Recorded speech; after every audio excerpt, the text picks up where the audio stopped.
T-minus 90 seconds and counting. All systems are go. We're about 90 seconds from the launch of Space Shuttle Discovery.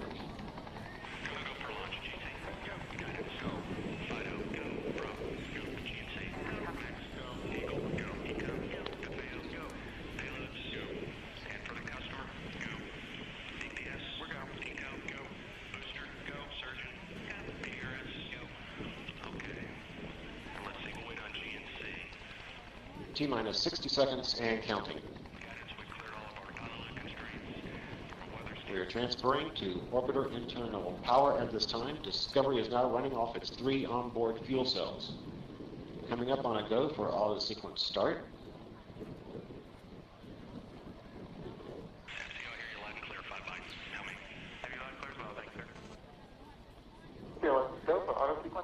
And we have a go for auto sequence start.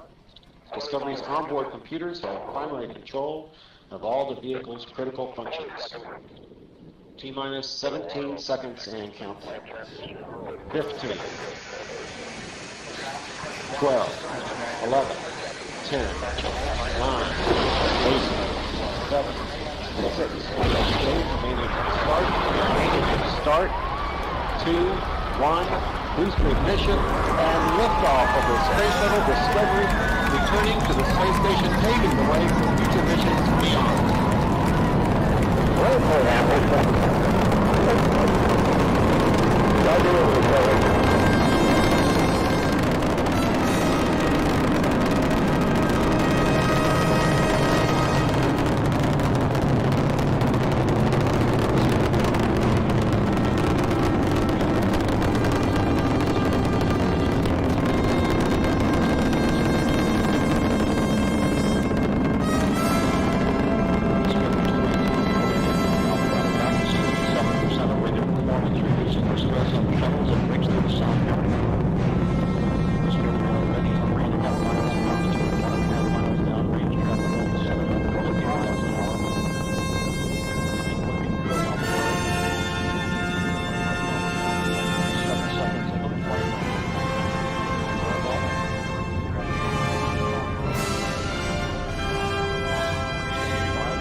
Discovery's onboard computers commanding the main engine nozzles to swivel, aiming the shuttle for its precise target in space for main engine cutoff. Should have a good forward leg now in SM. Okay, you sound good.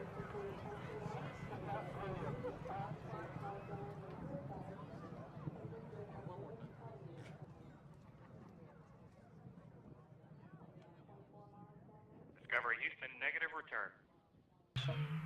Copy, negative return.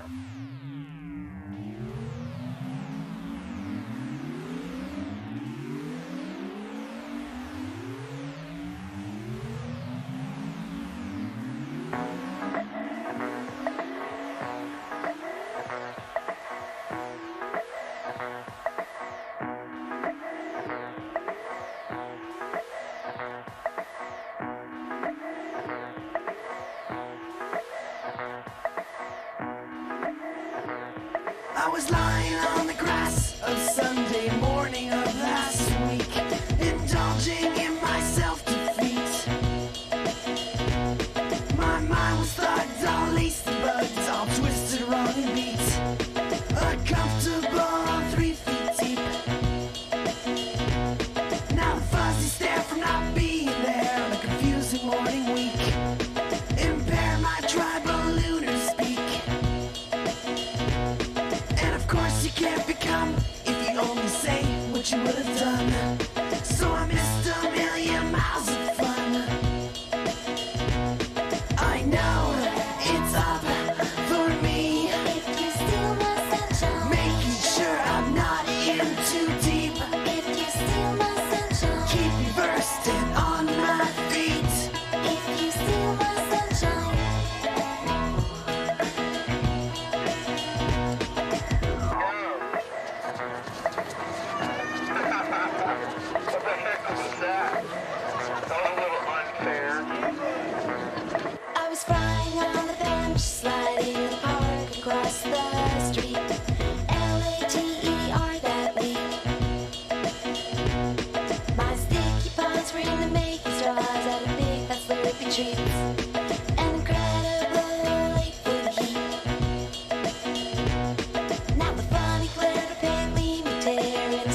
keeping dumb and built to beat. If you steal my sunshine, my sunshine. If you steal my sunshine, if you steal my sunshine, if you steal my sunshine, if you steal my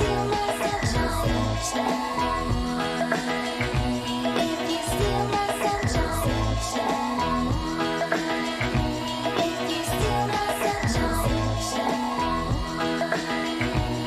you steal my sunshine, if you steal my sunshine, if you steal my sunshine, if you steal my sunshine.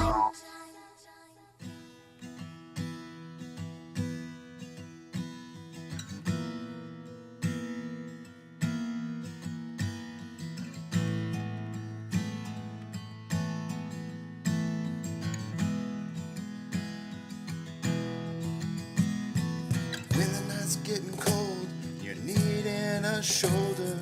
Puff out your chest and be a little bolder. All we do is we buy and hold. There will be shills who wanna steal your thrills. There will be friends who hold till the end. There will be doubt, fear and cloud, but it's all in your head. Those hedges are dead. Panic and fear really are near, but it's not ours to own.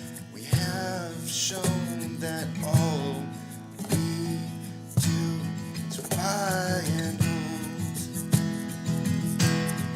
Oh, there will be shills who wanna steal your thrills, and there will be friends who hold till the end, and there will be doubt, fear and cloud, but it's all in your head. Those hedges are dead. So when the night's getting colder, and you're needing that shoulder, these apes got your back. We got each other. All we do is we buy and hold.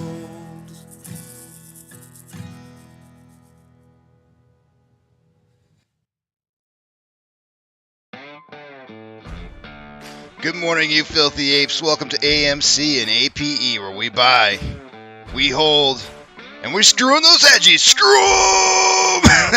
That's right. That's where we like to fling some poo and eat crayons for breakfast. Rock strong.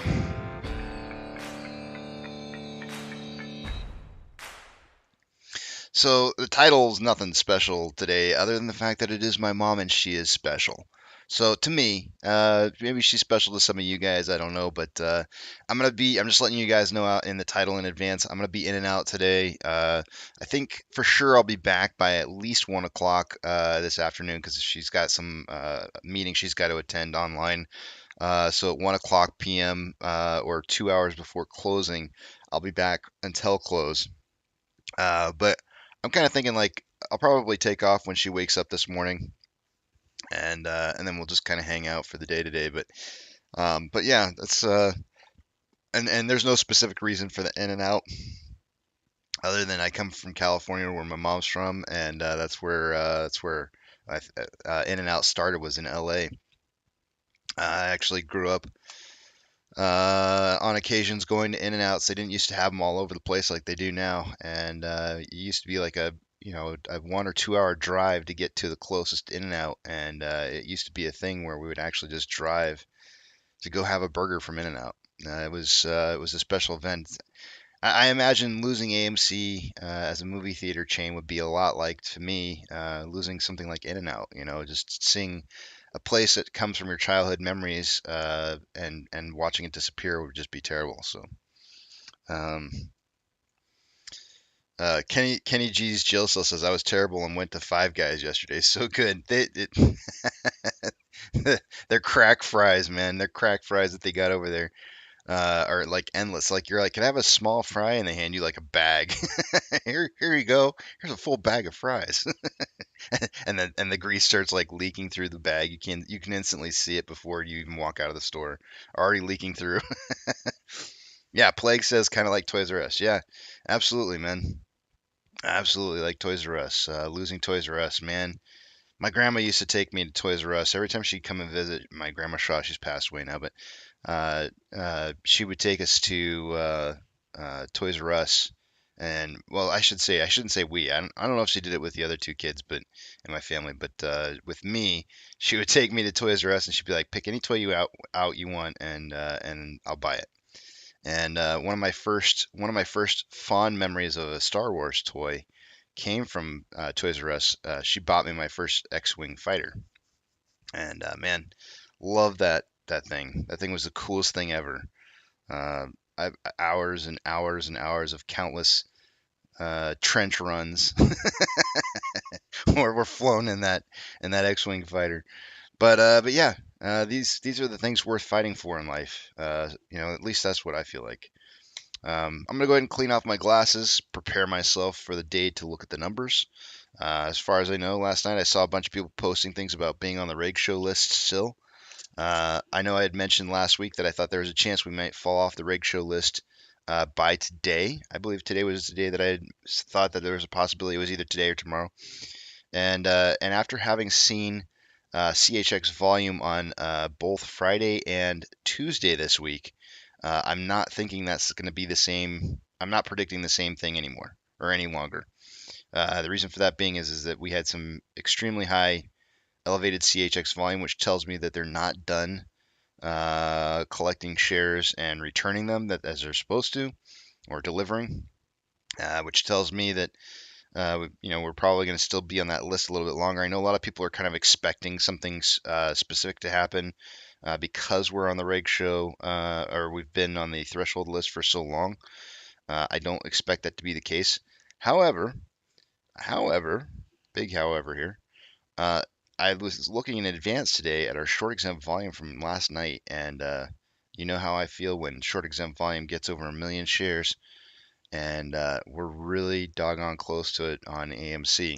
I don't know how it was for Ape, but we'll take a look at those numbers here in about 3 minutes. My glasses are clean. So nice to have clean glasses again. Let's see here. So what are you guys hearing lately? I know Tim Leedy sent me a message talking about the Form 4 that was submitted by Antera's CEO. There's been a lot of Form 4s that have been submitted by Antera. A lot of people are kind of wondering like what the heck's going on here? Like why are they submitting so many forms? I think there's some theories.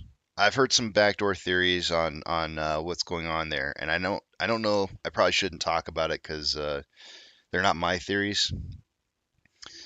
But it seems to be that they're being extremely careful about documenting everything that it is that they're doing. So whether it be return swaps, whether it be buying and selling of shares, whether it be opening put positions, doesn't matter what it is, but it does seem to be that they're being extremely careful about documenting everything that they're doing, which is kind of unusual. And I don't know. I'm not sure what to make of it exactly, but it's not, we don't see that happening usually. So, I don't know, make of it what you will.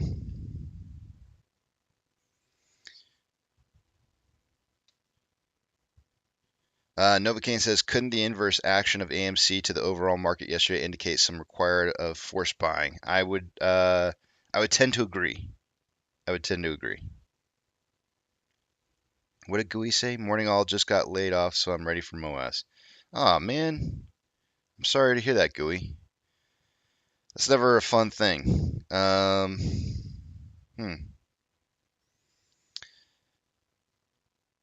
to remain positive and get back out there as fast as you possibly can. A lot of times people tend to kind of, when they get laid off, enjoy a little bit of time, kind of just sitting back and reflecting and deciding what you're going to do next. But get back up on that horse as fast as you possibly can, because the longer you spend off the horse, the worse it's going to be for you getting back on.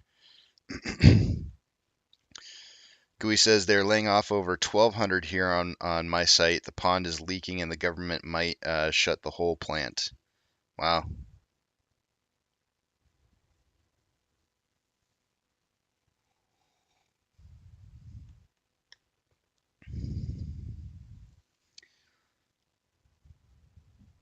Gui says I'm in high spirits. That's good, man. That's good. And if you can maintain that positive attitude when you're facing something like that, it's always it's a good thing.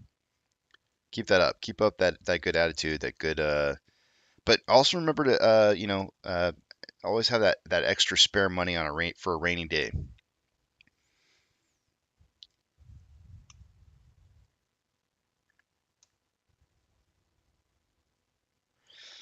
Brian says 100,000 shares available for 731%. Yeah, I saw that this morning when I woke up, Brian. First thing I saw those shares sitting there. You can see them on the page right now. Those those 100,000 shares were borrowed this morning, and it did look like there was some selling kind of going on yesterday. We could kind of see that in the numbers. So that could be part of the reason why we saw some shares available to borrow. But we'll also see if it had anything to do with some of the shares that's been returned recently as well. Let me log into my broker real quick here, and we'll start taking a look at those numbers. Two-factor authentication, guys. If you don't have it, you may want to get it because it could prevent somebody from getting into your account that shouldn't be in your account. Also, if something should happen to your primary device and they allow you to set up a secondary device, it'd be a good idea to do that in case you need that for some type of situation. I don't know, maybe you drop your phone in the toilet, who knows. Tons of reasons why you might need that. I'm also asking people not to share their control numbers. When you share that control number, it could give somebody access to your voting rights. So be careful if you're going to submit pictures of your voting to not submit that control number. I still don't remember how many digits it is. I haven't even opened up my votes yet to see, but it should be something like a 13 digit or more character, 12, 13 digits or more. And don't show that to anybody. Please don't do that. Also, I'm asking people to take a picture of their portfolio or a video and save that in a file every day. Someplace where you can have access to that to see what the heck's going on, and in case your broker screws something up, you have proof that of what you held prior to the screw up. Have that on hand. If you have a less active portfolio, then you probably could get away with a picture once a week. All right, let's take a dive into these numbers. In regards to price predictions for the day today, everybody's going to get a point. Our combined price between AMC and Ape was $8.31. I had $6.50 to $9.50, so I was targeting $8. Missed it by 31 cents. Eric had the same price prediction as I had. Apex had $5.89 to $8.89. He made it, and Einstein had $6.42 to $9.42. So we all made it. Everybody did good there, and I'll say one last time, congratulations to Eric on last week's win as I delete his tally marks from last week and start us fresh over this week. Remember, this is only going to be a 4-day trading week, which means that we're only going to have 4 points possible, minus the tiebreaker point.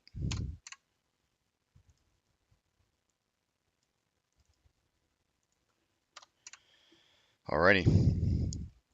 Short exempt volume. Here we go. Drum roll. 964.6 thousand shares. 9646.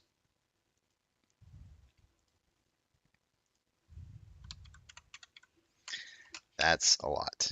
Oops, my 4 got stuck again. That is a lot of shares. SSR was tripped on Ape. I would imagine there's going to be additional amounts of short exempt volume here as well. Let me verify. Remember, guys, I'm not going to be able to read what you guys are writing until you see the big tramp back up on the screen again. Forgot to mention that. Ape had 344.7 thousand.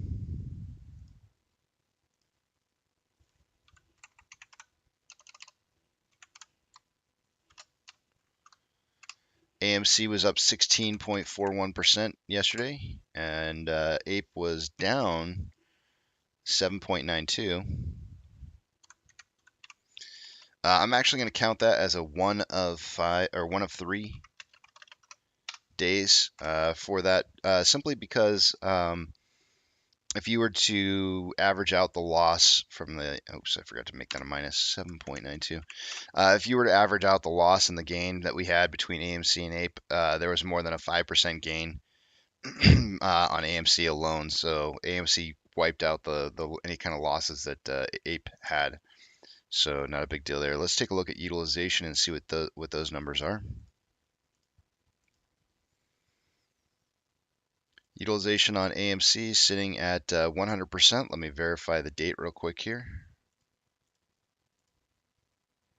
Day showing up is February 21st. So that is accurate. And Ape showing up at 80.55%, heading back up.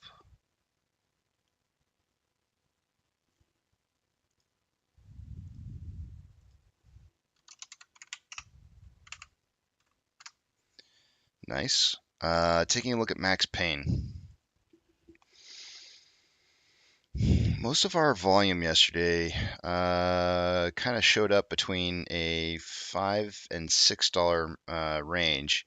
So I think 550 Max Payne is probably going to stay the same. I don't think it's going to change. 550. Oh, dang, it went up. It went up to $6. I was wrong.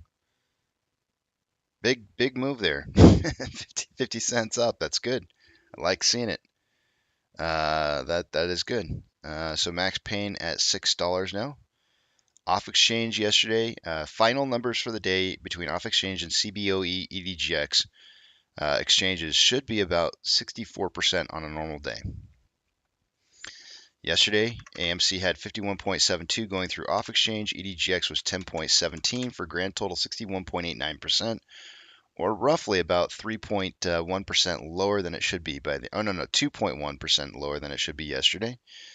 So it was a little bit low, but the short exempt volume kind of makes sense because it was so high. So they weren't using those off exchanges as much to hide price discovery.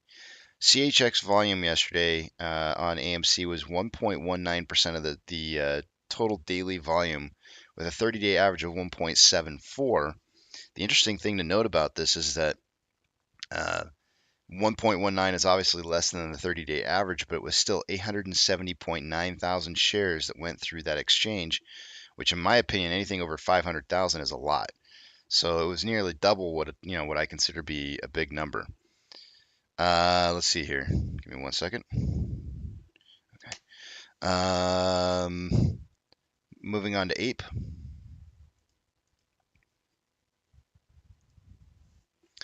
Off exchange on Ape was 42.75. Oops. 42.75, and EDGX was sitting at 6.75. These numbers were really low yesterday. 49.5% going through those exchanges. That's 14.5% lower than it should have been. I would actually have expected to see not CHX, but I would have expected to see short exempt volume much higher, considering how low those numbers were. So it kind of tells me like there was a whole lot of buying pressure on Ape yesterday. At least it doesn't appear that way. Because price didn't move up. It actually ran down, and there was not a whole lot of usage of either short exempt volume or the off exchange to suppress price. CHX volume was at 0.04 with a 30-day average of 0.07, so it's pretty low. GME's CHX volume was 0.21 with a 30-day average of 0.4, and HYMC had a CHX percentage of 0.02 with a 30-day average of 0.12. Institutional ownership. Should probably still be about the same. 133.759, slight change here. Went from, let's see, I updated before I looked. It went from 133.766 to 759. Small drop. 7,000, yeah, about 7,000 shares. Taking a look at, let's see here. I guess we'll move over to the options next. Highest amount of open interest yesterday, 4 calls, was at a $5.50 strike. Today, it's at 6. At 5.5 yesterday, there's 24.1 thousand contracts. Today at 6, there's 30.6.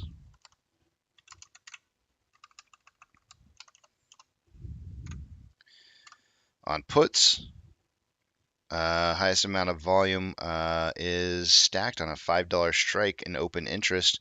Yesterday, the highest amount of volume was at a $3 strike at 17.9 thousand contracts.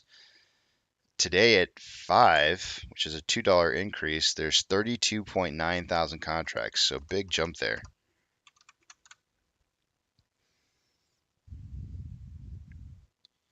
Big jump on the low side, from the low side to moving up.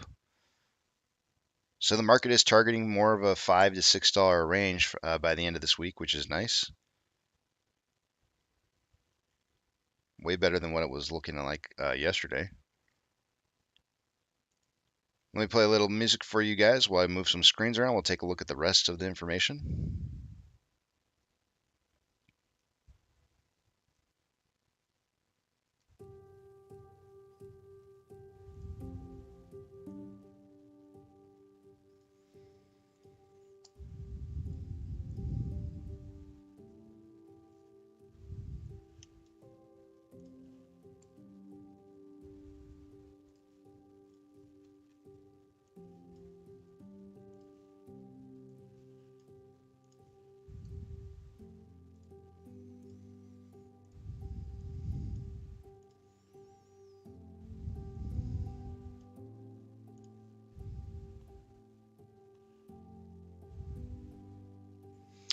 Alrighty, as you can see here yesterday, we had a temporary breakdown of price on combined between AMC and Ape, which is currently at 823. We had a little slight breakdown out of what appeared to be a bullish triangle. As it stands right now, and it was a little bit before the suggested box, but we found support down here, double bottom almost, a level of support before price ran back up again. So we're still trading inside this upper Fibonacci retracement ever since the beginning of yesterday, which is really good. I like seeing us transfer over to this new Fibonacci retracement and seeing higher and higher prices. You can see that 878 is a very specific number that we've seen in the past that we've had problems breaking through. That's going to be one of the target areas that we want to see that breakthrough. You can see on this ascending level of support that we've had from the past that we're trading right along that. Hopefully we can get a bounce off that right here at market open, bringing us up to that 878 level, which is only about 50 cents away from where we're at right now, 55 cents. So we'll keep an eye on that. I'm going to go ahead and delete some of this stuff here. I'm also going to just check something out real quick here. It's almost like we have a dual level of support.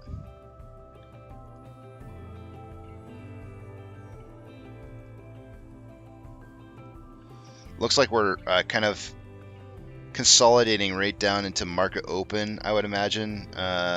Looks like we may have some kind of breakout here. I'm going to actually get rid of this line to make it a little less confusing.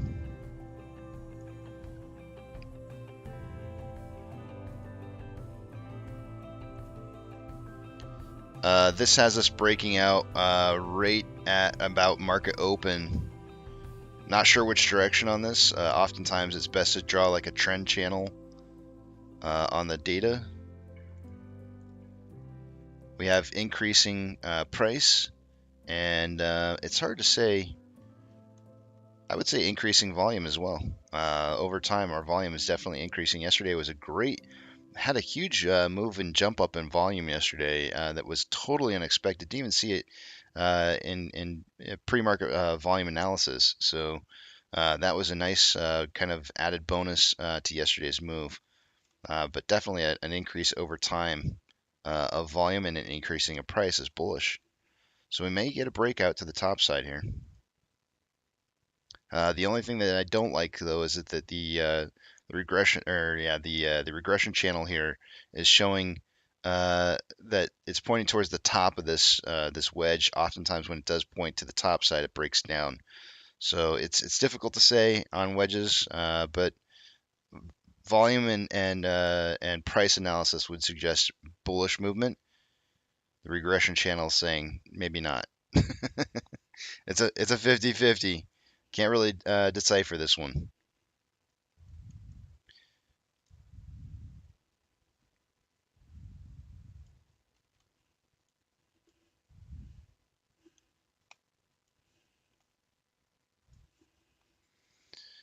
Vortex.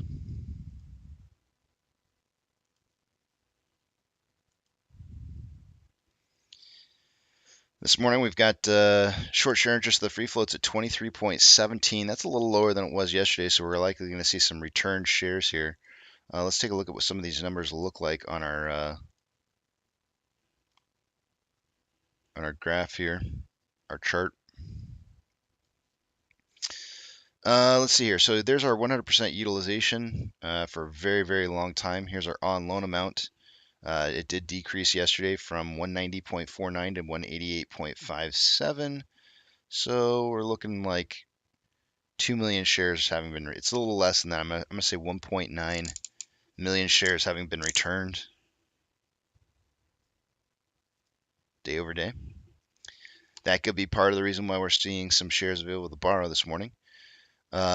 Estimated short share interest of the free float is obviously dropping due to the fact that those shares were returned from 23.3 down to the 23.17 it is this morning.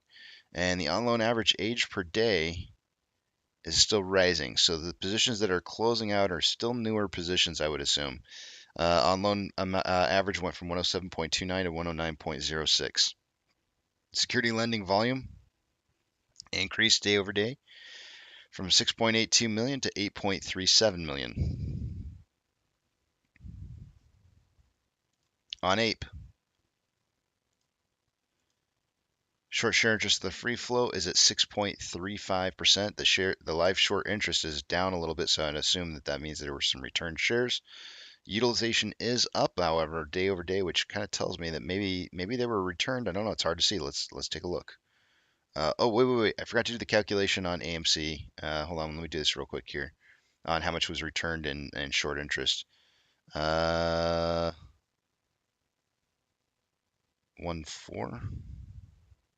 One three. Hold on one second.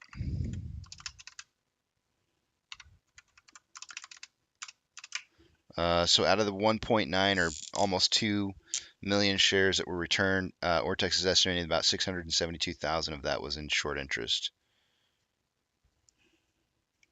Closed on AMC. All right, back to Ape.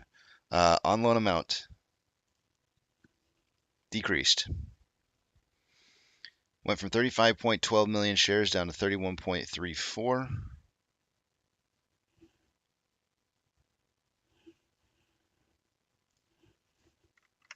I'm not even going to try. 3134. 3.78 million shares having been returned.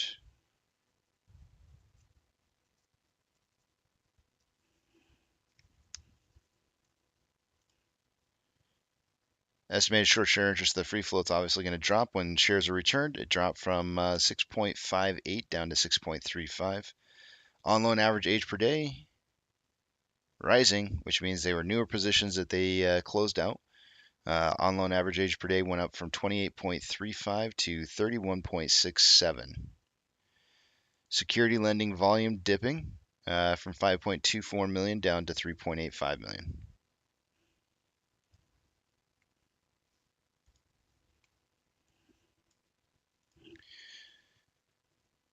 So I've already refreshed this orders by Fidelity customers page here, and I can see already just based off the order sizes that this is only the last 4 minutes of the day yesterday.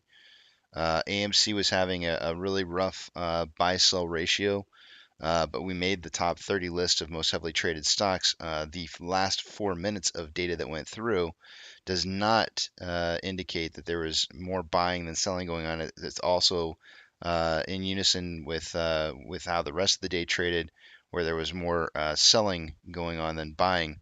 We had 46.46% buying and 53.54% selling.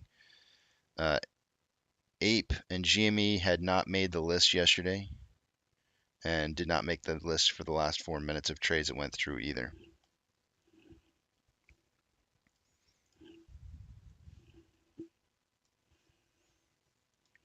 SSR triggers at $5.49 for AMC for the day today. Ape triggers at 1.989. Shares available to borrow. There is 100,000 shares available to borrow this morning. It does appear that they've made those available. So far this morning, they've only borrowed about 10,000 shares, a little less than that, a little less than 10,000 shares out of the ETFs. They have not borrowed the 100,000 shares that are available as of yet. Oftentimes, you don't see that happen until our 7 a.m. pokey stick of volume.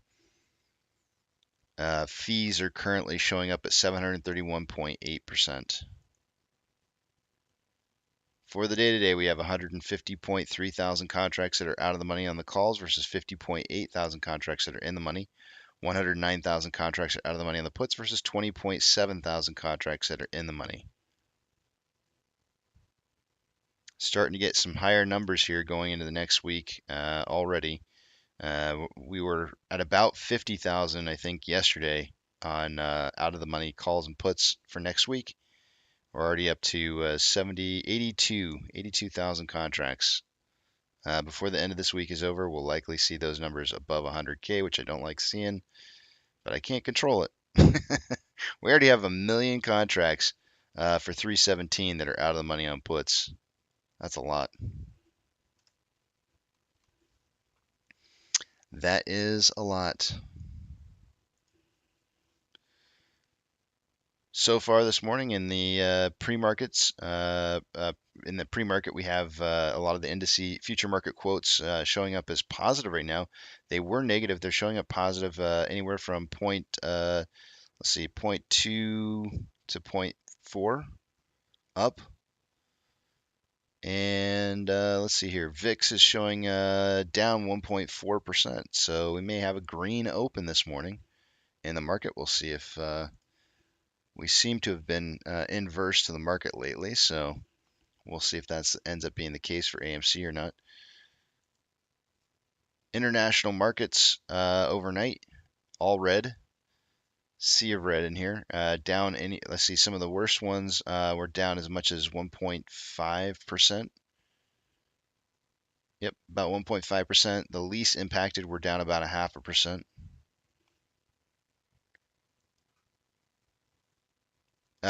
Saying that and knowing that our markets were down as much as 2%, it's kind of significant. The United States markets fell much more than the rest of the world did. From yesterday's slaughterhouse. Ethereum Classic is down currently 2.21%. DXY, or the US dollar, is currently showing down 0.05, but still trending up. WTI in the pre-market is trading flat, and the SPY is up in the pre-market 0.31, getting this big boost, breaking back above 400 here within the last 4 minutes.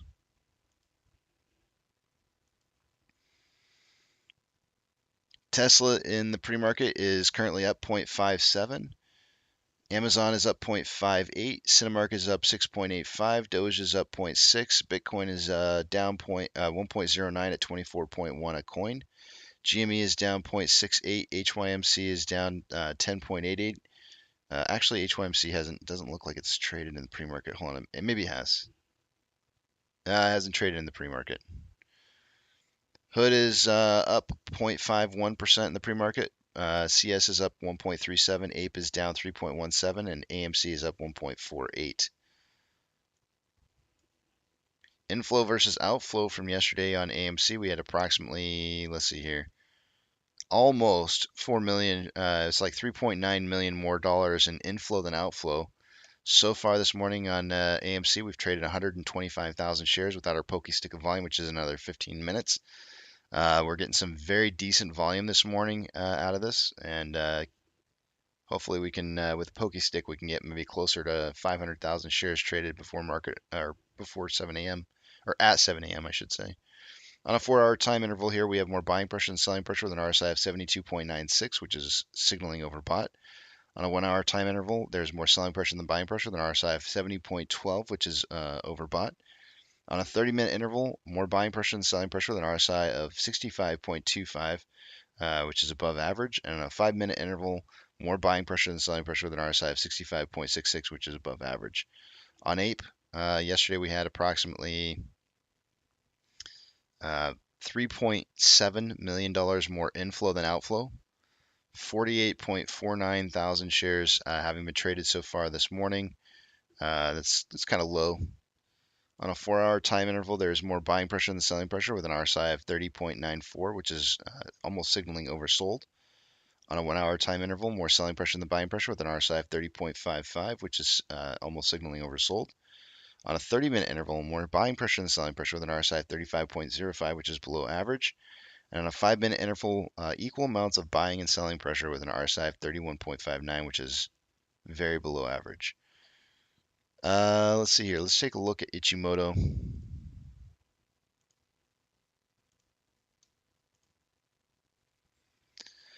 On 1-hour chart for Ichimoto, we have lagging line well below price line, and we have conversion below base, and price is at $2.11 from our currently. And right now, this doesn't have any strong buying signals. We are on a thinner portion of the red cloud for the day today. If we skip past this thinner portion, we may have to see a rise in price on the backside of the cloud.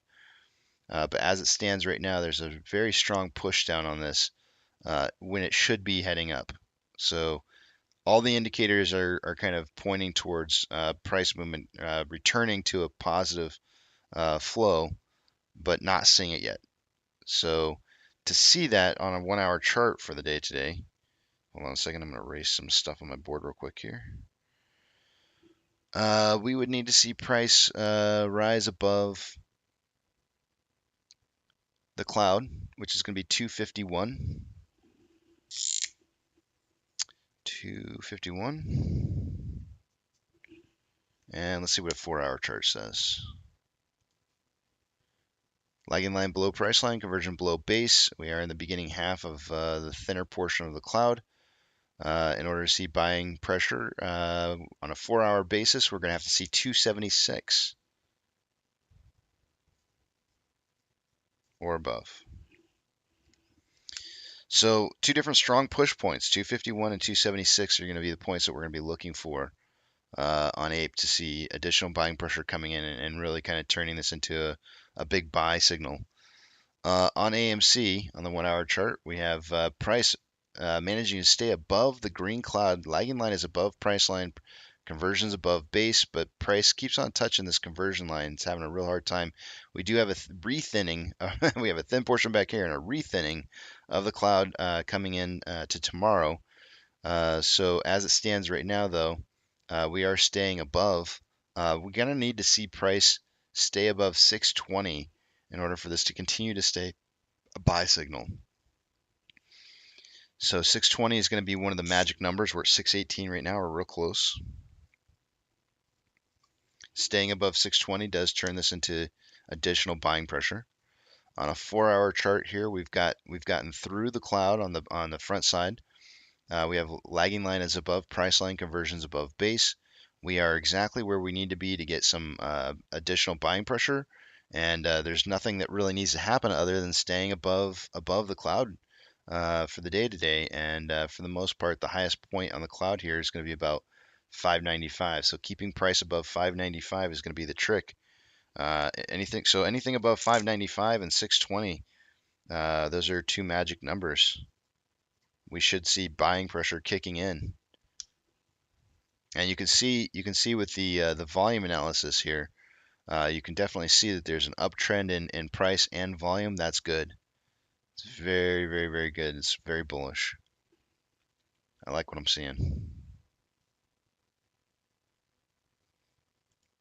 All right.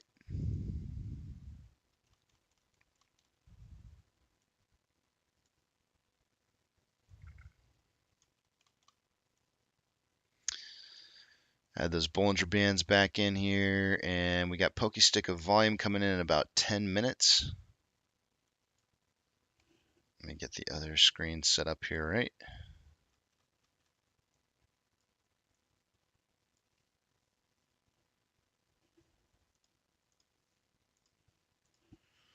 Alrighty.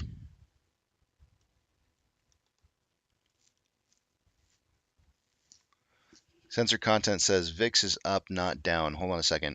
I'm looking at the futures. I'm looking at the future numbers, not. I'm seeing futures showing that it's down 0.97%, and it's showing 2268, which is lower than the 2287 that closed at yesterday.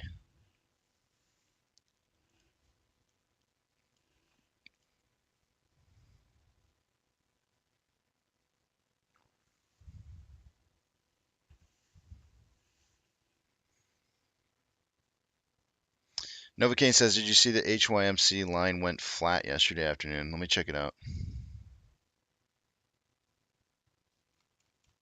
Wow. Yes, it did.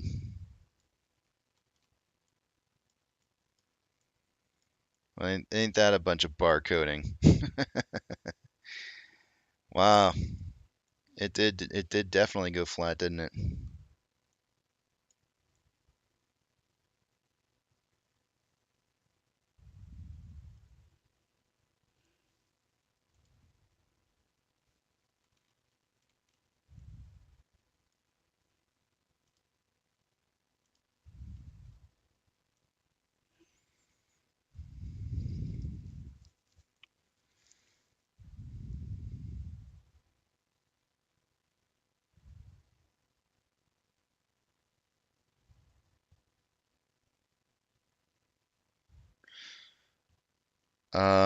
Casey, if you wish to serve your best patrons, perhaps you should test the shareholder lawsuit with a serious eye. Nope.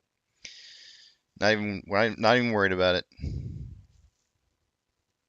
I think that's a waste of time. It is totally just meant to distract. I don't think they have a single leg to stand on.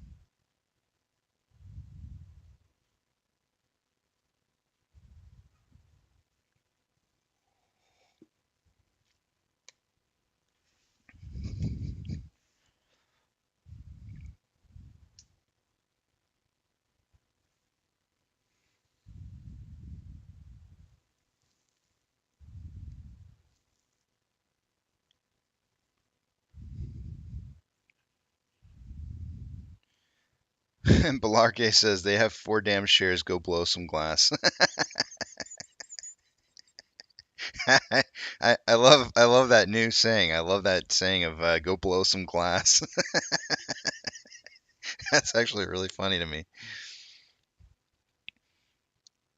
Well, I mean, it should be. Rally Vermont says, Casey, if I missed it, what's the direction for Ape today? So, I mean, currently it looks like it's heading down, but most indicators are pretty hot in the down direction. So, if there is some more additional downwards movement in Ape, I wouldn't suggest it would be very far. One of the typical things that I always talk about on here is synthetic price failures. If you'll notice on the page here, what you're looking at, this red, white, red, white, and blue numbers is that these are synthetic price failures, and the typical turnaround points are those points. We first hit this yesterday. We hit it right here, kind of midday in trading. Bounced off of that pretty hard, and it's because there was also synthetic or SSR was tripped at that point. Bounced off of it really hard, and they came back down and retested it this morning. So again, at 21.0 or 2.103, that is that's a level of like paper hands. So if we see a turnaround point at the red line, then likely there was not a whole lot of paper hands in that last price rundown from, I've got it in my notes here, one second, from, let me change, I don't have it in my notes, hold on a second here. Last high was 268. From 268 down, how do I not have that down? Oh, I do have that down. From 268 down to 211, that is approximately 21.27% drop in price. So my suggestion is that we would need to see a run back up to 242 in order to see a reversal. So that's going to be, and I actually need to draw that on the page here. So give me just 1 second while I move this blue line up here. 242 is the price that we're looking for to know that we're moving in the right direction. Otherwise, we're going to see new lows. You're either going to see new lows or you're going to see new highs. One of the two. It's 50-50 chance. It's really simple. But 242 is that point that we're going to need to see broken. And if we see 2.103 broken, then we're going to see testing of newer lows and newer lows until we don't. And then once we see that 15% increase reversal, that'll from whatever bottom we end up hitting it, that's when you'll know that the bottom's in, and then there's going to be some more upwards movement to the top side. But as of right now, things are looking pretty heated in terms of RSI in the downwards direction. It still has some more room to run in that direction, but not a whole lot.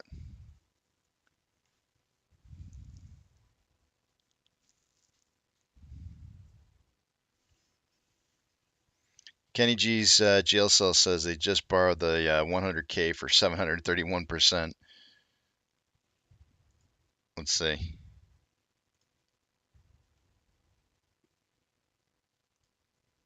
Yep, sure did.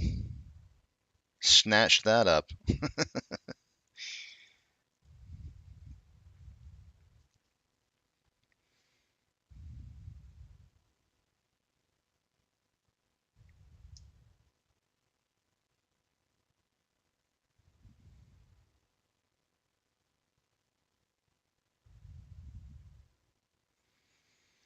Chad Hardy says Pokey Stick will be fun after this last 5-minute run here. Well, we have 231,000 shares having been traded so far this morning. So whatever Pokey Stick comes in at, oh man, they just reset the order book on AMC. I caught that. I looked over just in time to see that. But yeah, you're not wrong. It's definitely going to add to the additional volume that I'm going to be able to predict for the day today, and it is looking like more volume.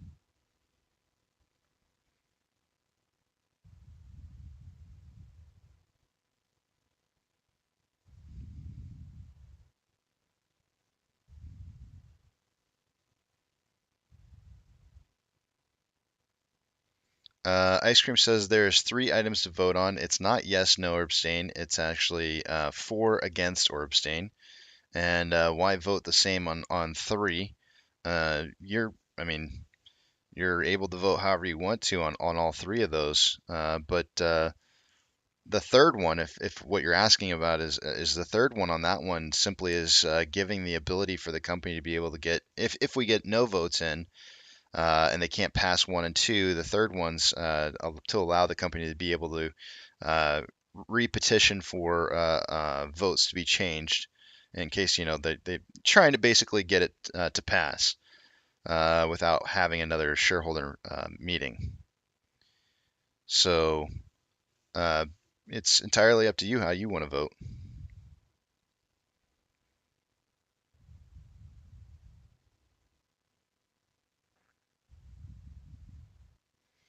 Stock Vader says AMC has a 92 short squeeze rating, the highest since the initial squeeze. Did we even, Stock Vader, I don't even know that AMC had those ratings. Oh wait, actually I'm seeing, okay. I'm looking on Ortex. I think you're seeing it someplace else. On Ortex, they're rating it at 90.15. So yeah, you must be getting that from someplace else. And I haven't, whatever it is that you're watching, I haven't seen before.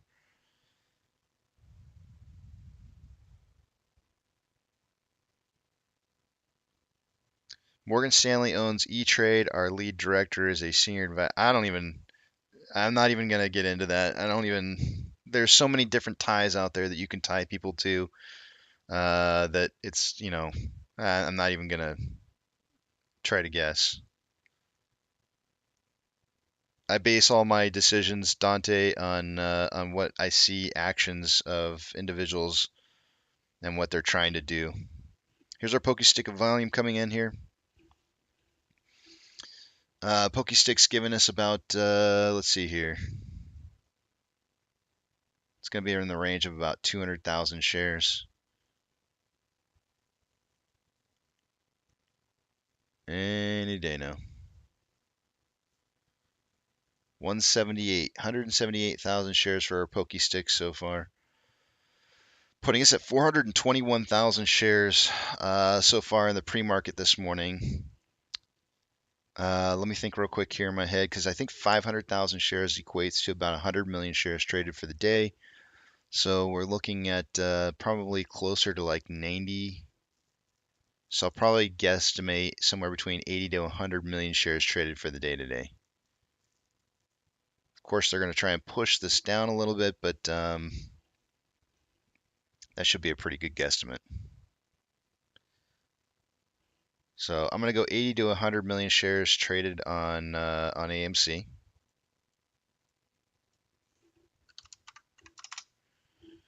And on Ape, Pokey Stick of volume came in at 158,000 shares, putting us at 240,000 shares in total. That is definitely elevated from what we have been seeing. So if I had to guess where we're going to be at in volume, probably could only go 2040 on this one. Let me see what we did yesterday. If we did less than 40 yesterday, that's probably going to be my prediction. We did 45.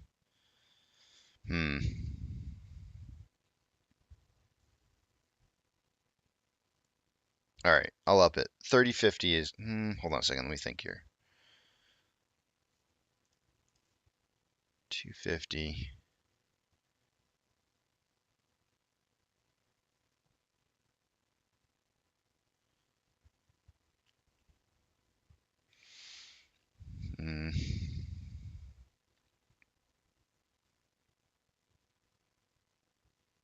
Maybe 50.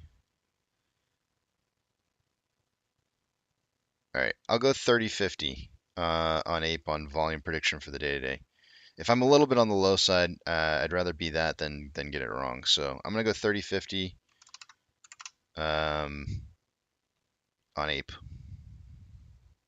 80 to 100 on AMC, 30 to 50 on Ape.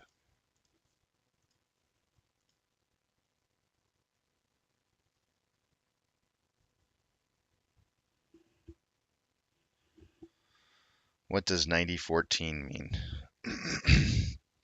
In regards to what? I'm not sure.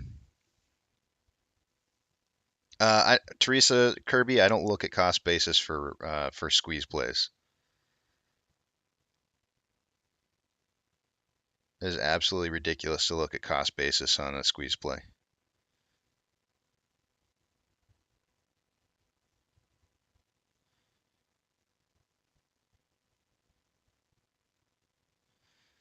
ZZZ says, Pokey Stick is an example of crime, in my opinion. Let's hold back a ton of volume and have it not truly affect the price every day. Yeah, I don't know what it is, ZZZ, but it appears to be kind of an indication of what volume is going to look like for the total day. Kind of like I've always kind of referred to it as like a scantron. Like this is what we're going to run for volume for the day today, so be ready for it. And so it's like a signal to the rest of the other market traders out there what volume to expect for the day.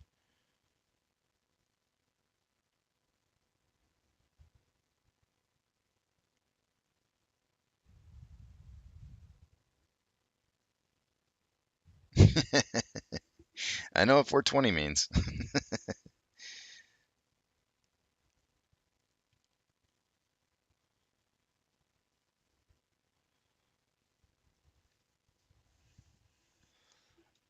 Yeah, I'm gonna read this. I'm gonna read this section real quick to you guys because I think it's really important that you guys understand that a lot of this these lawsuits are all part of the game. Casey, can you compare the pokey stick to the day before and see if it more reflects yesterday's trading volume? No, it does not. I can tell you for a 100% certainty, it has no reference to the previous day's volume, trading volume at all. It seems like that right now because yesterday I predicted low volume and then today we ended up seeing the higher amount of volume coming in. But it's never that is the rarity. It doesn't usually do that. In fact, there's been times where like 95% of the time I'll be able to see incoming large amounts of volume that will occur on the pre-market volume when we had zero, hardly any volume at all the day before.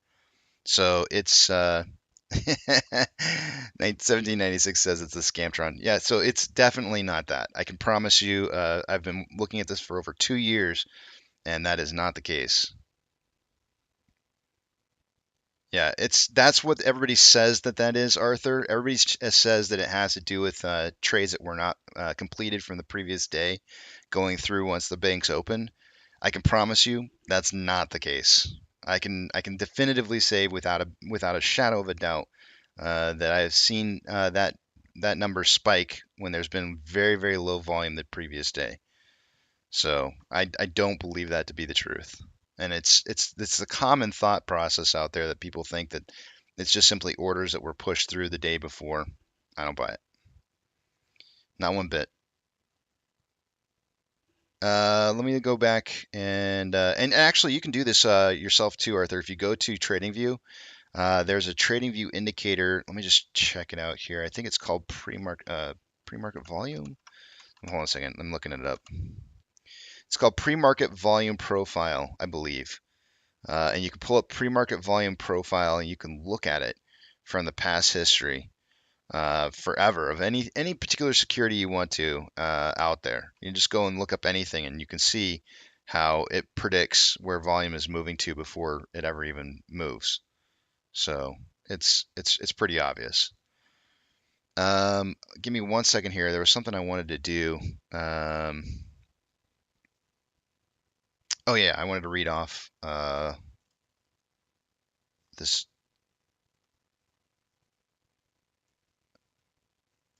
Give me 1 second.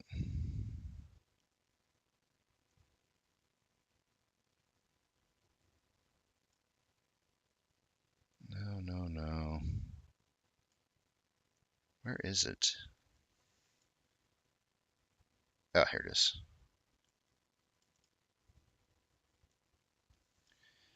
All right.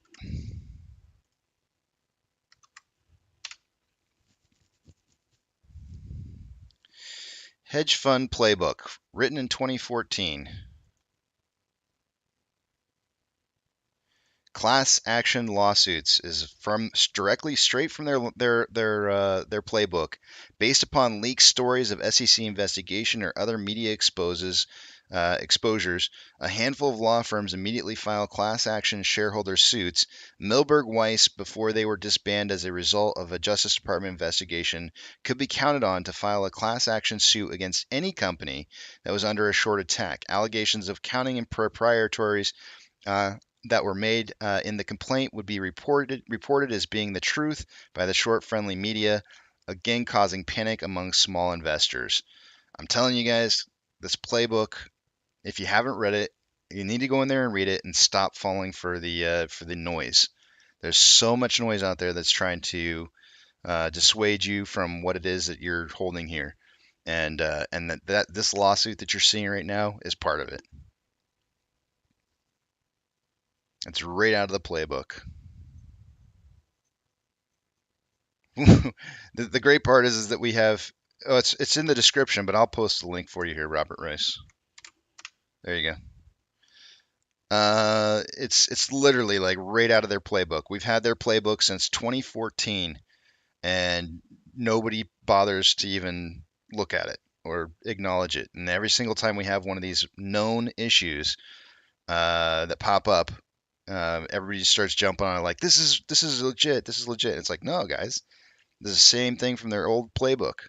Their old playbook. They're just pulling out the same old plays every single time.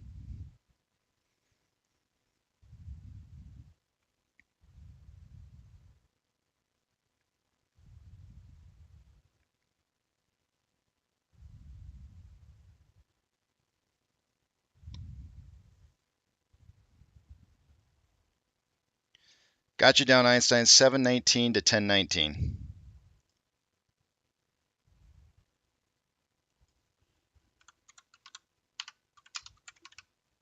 Thank you, sir.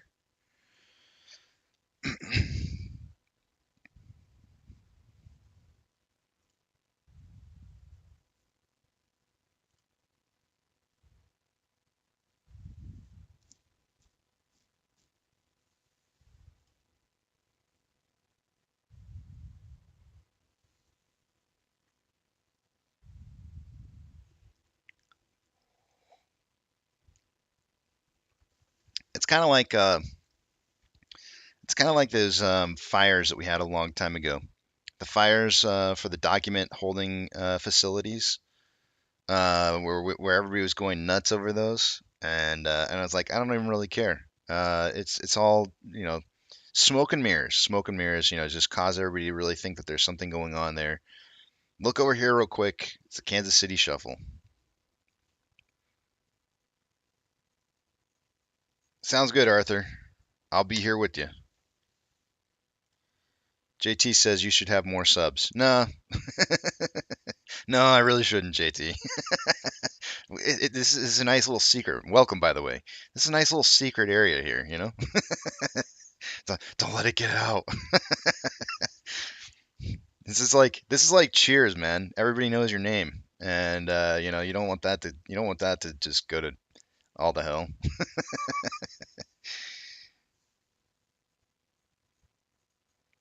Doug says, okay. Oh, JC says someone on another channel said so. Well, that's it's entirely your choice, but we all came here to do something, and if you want to see what it is that you came here to do to get done, the original game plan, I guess, probably is a great game plan since we know it works.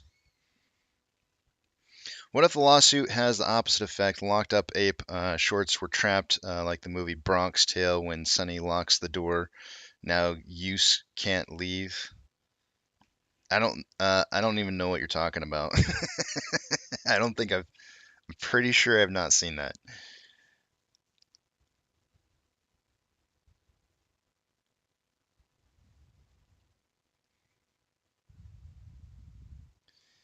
Preacher, good morning to you. Casey, is there any significance of being on the threshold list for the past 13 days? Were we ever here before? I think we looked at it once before, Serbika, and I think there was one other time. Let me go back and recheck it real quick for you. I think there might have been one other time where we may have been on the security or the threshold list, and for a extended period of time. Let me see. Yeah, here we go. Let me zoom in on this just a tad bit here. One of the longest time we've ever been on the security threshold list was from October 13th of 2020 to November 6th of 2020, which for a total amount of trading days was 3, 6, 9, 19 days. But do remember that 5 of those days are after they've completed the last failure to deliver. So what did I just say? 19 days, subtract 5 from that. So 14 days is how long they were not in compliance.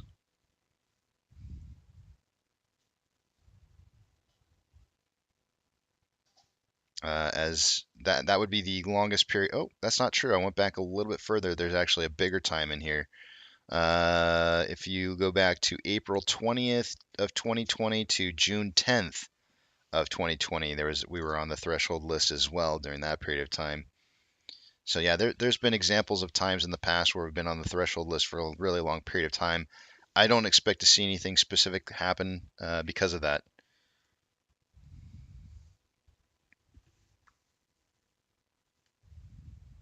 I know some people are suggesting there might be something that's going to happen out of that, but I'm not expecting anything. Locals never give the good spots away. That's right, Megan. Careful. Careful what you say.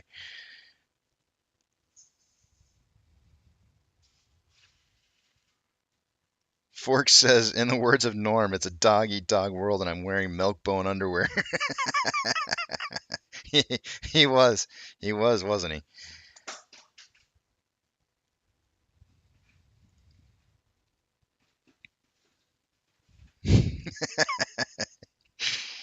And don't feel JT, don't feel like you need to hit, anything like I know unfortunately I have to make you subscribe in order to chat in here, but I actually lost sleep over that decision when I lost like 2 nights worth of sleep on that decision because I really didn't want to force people to do anything to be a part of the channel. The only problem was is we were getting a lot of shills that were coming in, and I found kind of this on how long it takes to have to subscribe in order to get rid of that.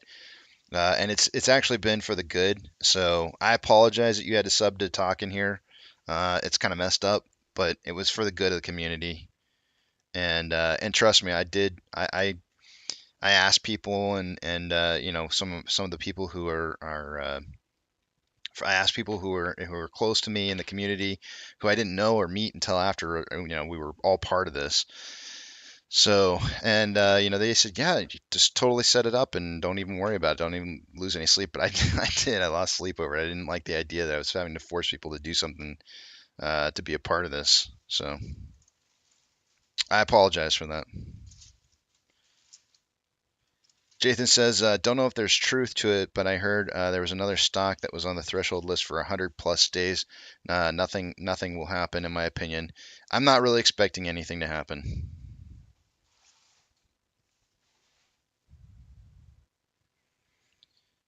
Doug says, in the movie The Bronx Tale, bikers trashed the local mobster, Sonny Bar, after he let them stay. Then he locked the door and said, now you can't leave, then beat the hell out of them.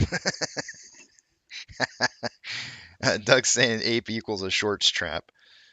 Well, I don't, it's, who knows? We'll see. I fully believe that when Adam Aaron said checkmate, I think he really did have, I just don't think Adam Aaron doesn't seem the kind of guy that would say checkmate and not actually see it in sight. And I'm sure he's got backup plans in case certain things happen as well.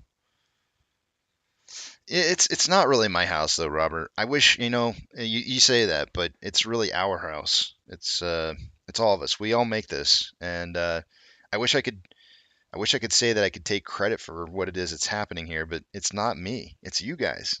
You guys are truly the ones who are making this what it is. So it's not my house.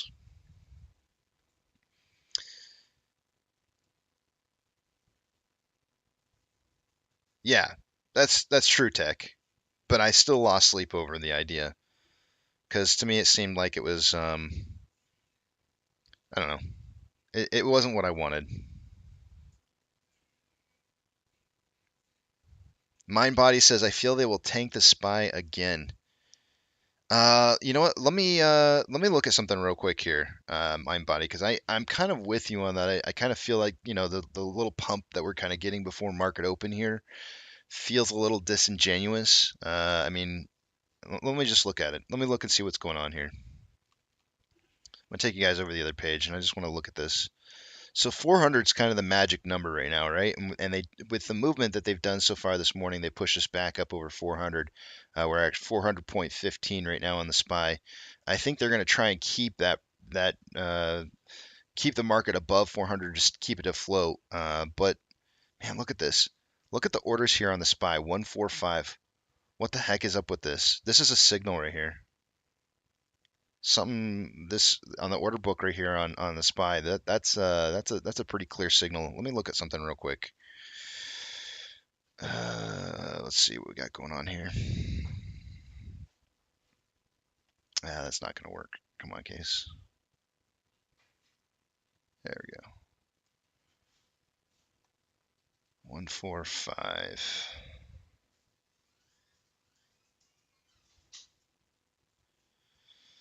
What is that?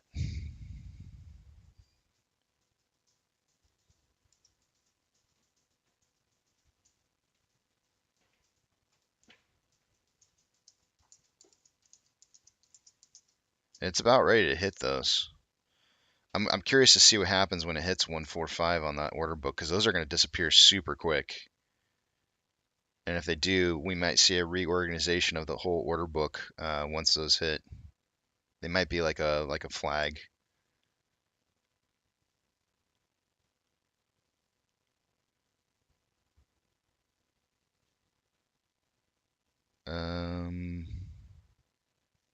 Man, I really want to stick here just long enough to see what happens when those get hit. What's volume at? 333.76. I wonder what volume was yesterday at this time in the morning. Hold on a second. I'm going to go back over to the other page.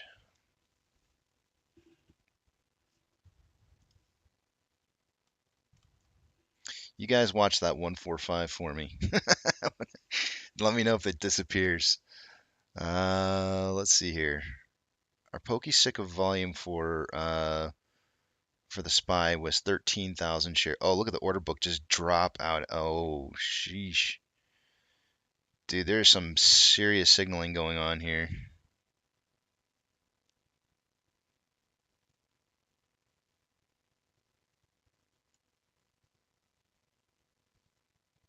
Wow. 13,000 shares in the pokey stick of volume. Let's see what we had yesterday. Oh no. Son of a gun. Hold on a second, guys. I'm screwing everything up here.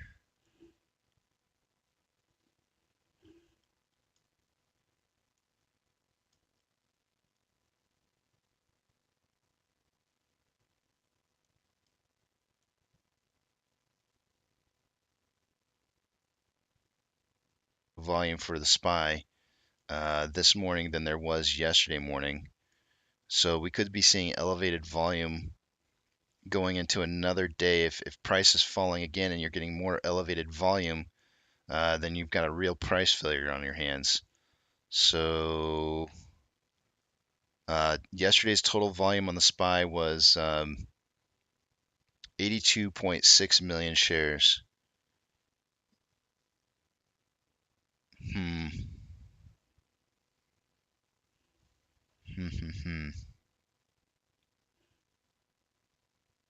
Let's take a look at something else here.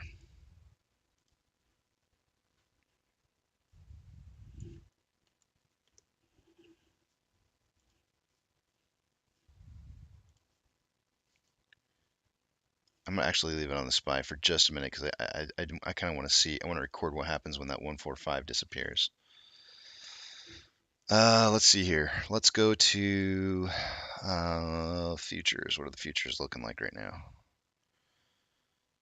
Okay, I'm showing VIX down 0.97%. And most of the markets are looking like the futures are up right now.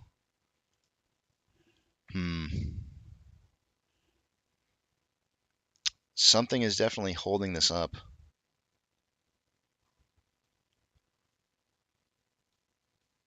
I mean, look at the jumps. Once it hits the 145, when it hits the 145 on this order book over here, which you can't see now, you can probably see it a little bit better. Once it hits the 145, you can see there's only pennies difference right now on the order book. But once it hits the 145, or actually once it hits 399 and 80 cents, it actually drops quite a significant amount because it drops about like 22 cents from that 71 order to the 4,000 order. And then once it hits that 4,000 order and that's gone, it starts dropping incrementally much bigger amounts on the order book here on the bid side. So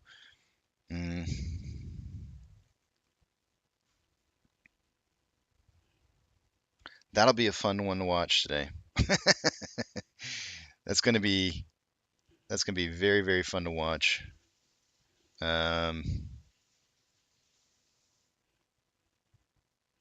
something is propping it up right here, right now in the pre-market. It is because it really, you can just tell, just by the looks of it, you can tell that the order book wants to drop below.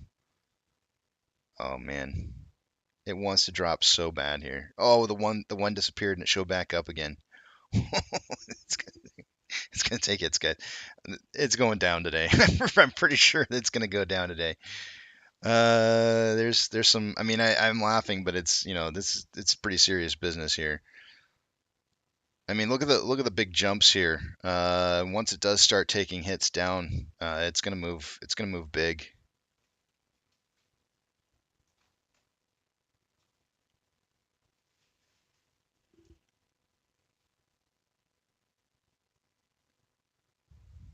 Wow.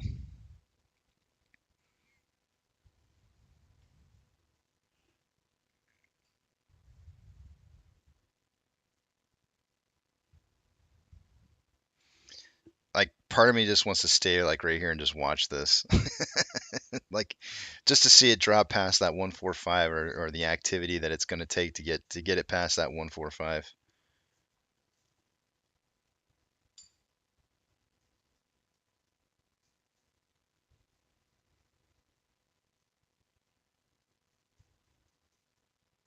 Oh, did you did you see that? The 145, didn't they just move? What just happened right there? Did they lower the bar? I think they just lowered the bar on the 145. Pretty sure they just lowered the bar on the 145. It was set up for 180 or 80 cents above or thereabouts. I think they just moved the bar. Let me write these numbers down. 73, 73, 72, 64. 73, 72, 64.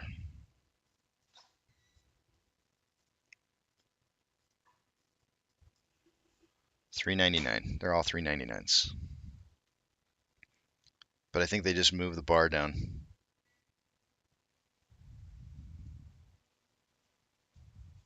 They're basically so what you're seeing right now here on this order book, guys, is you're seeing a whole bunch of orders in here that are skipping down in large quantities, right? Meaning that there's going to be some big price gaps and price dropping once it gets past whatever this top portion is, the top 5 or 6 orders here. When it gets past this 145, basically like this 145 is acting as a barrier between their penny orders that are keeping it afloat and moving into the ranges where price is just going to start plummeting into lower, lower, lower values. So they keep setting up the 145 at new stopping points to try and keep it from falling further and further and further. So it's almost like 145 it's like a flag signal to let them know that they got to put up more orders or else this thing's going to start falling drastically. It's a systems I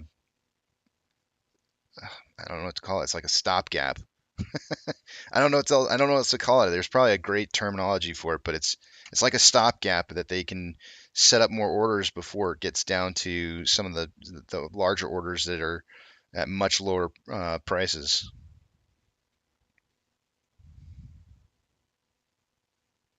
Stopgap. Oh, there the order book just dumped,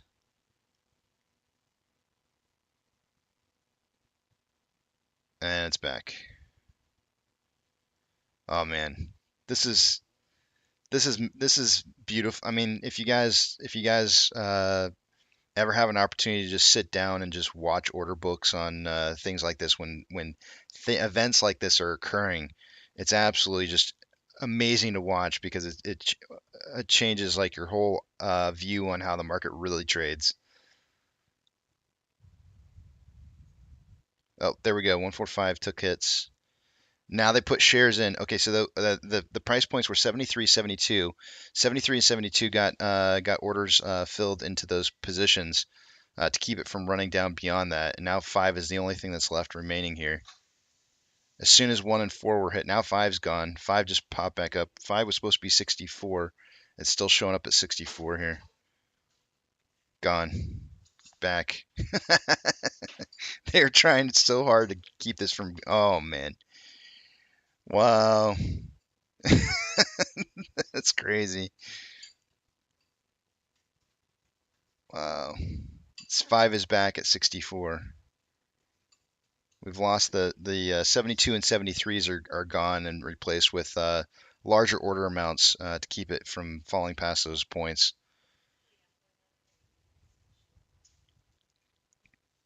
Oh, dude, Hayden, it's crazy, man. I'm telling you, if you ever have a chance to just sit here and just watch these order books, it's insane. Some of the crazy stuff that you can see that are happening in these order books is just absolutely insane. No, man, I didn't pop an Addy. I don't have any of that stuff. I don't like taking any kind of anything. I don't do that.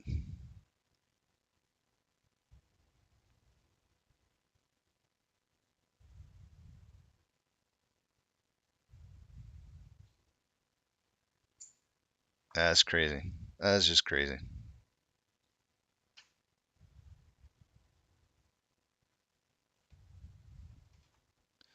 Based on these numbers, I don't have any. Let me look at the futures again. I'll leave the SPY up on the left-hand side real quick here. I just wanted to see that 145 get hit. Give me 1 second. I just want to see if the futures are showing red yet, even though they're still showing green on the futures. Hold up. Yeah, they're still showing green on the futures.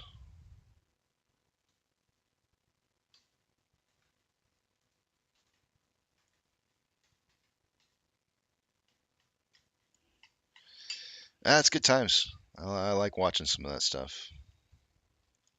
I could spend hours just sitting there watching those order books. A lot of cool patterns and yeah, my mom says not could you have. I really have spent a lot of time looking at those.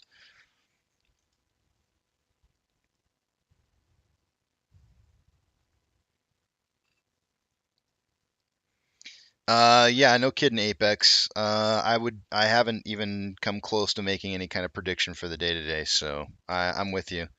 Don't worry though, I will be back. I'm gonna take a little break right now, and I'll be back just before market open. I'll open the market with you guys, and then I might be taking off a little bit shortly thereafter to hang out with mom. Maybe I'll go through like the 9 o'clock, or no, I guess it would be 10 o'clock my time. Maybe I'll go through those numbers with you guys. I guess the first, it's like after a half hour. So yeah, 10 o'clock my time. No, Eastern time. I always get it confused. It's 8:30 and then 9. I'll go over the 9 o'clock numbers with you guys.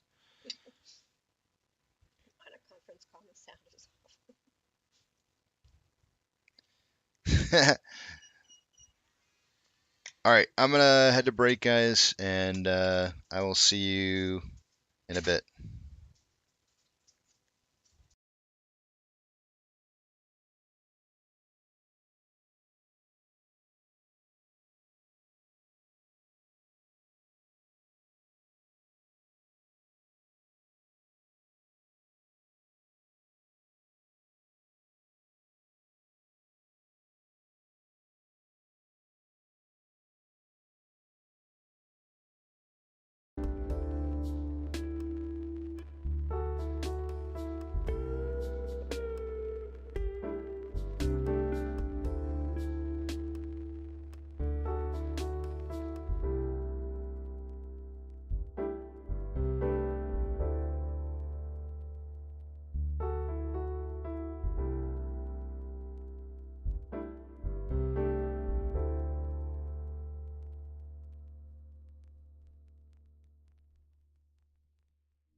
So Ape's managed to kind of rise up in price here a little bit before market open. Let me get rid of the music here. All right, so Ape has managed to crawl back up to 221 in the pre-market, which is right where it closed at yesterday.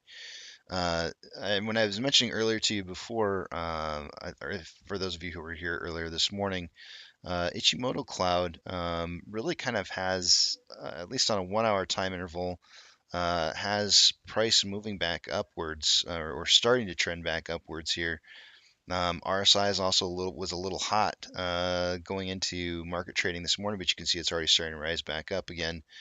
On a 1 hour, on a 4 hour chart here, we're also again at a point to where we should be seeing upwards movement in Ape. I mean, here's a couple different things I'm seeing here. And I've got my Bollinger Bands set up more for like a shorter time period, like a 1 minute. So these aren't entirely accurate. In fact, actually, let me just change them for just a second because I do want to see what these look like on a 2 sigma. Let's see here. 3 and 50.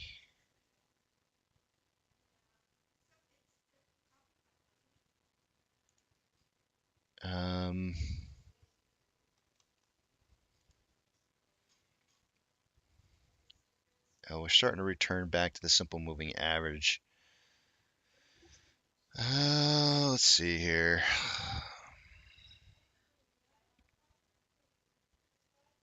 I mean, that's typically what I would expect to see is I would see a return to the simple moving average after hitting the Bollinger Band here. Let me just reset this one more time. Put it back to 3 real quick and just see what that looks like. Yeah, I think pulling back to the simple moving average and maybe kind of moving beyond that just a tad bit might be kind of where we're heading for. So I'm going to go for I think I'm going to go for 250. Got a lot of noise in the background here. I'm going to go for 250, I think, on AMC, or Ape rather. And then 250, where does that put us at on the 4 hour chart? Yeah. It's probably going to be more like 240. But I'm gonna go with 250 just in case because I think I'm undercutting on AMC a little bit. As I do feel like there might be some additional upwards momentum to be seen on AMC. I mean, there's everything on the 1 hour and 4 hour chart on the Ichimoto Cloud has us moving towards newer highs. And as of right now, we're at 636. We had hit 650 in pre-market here.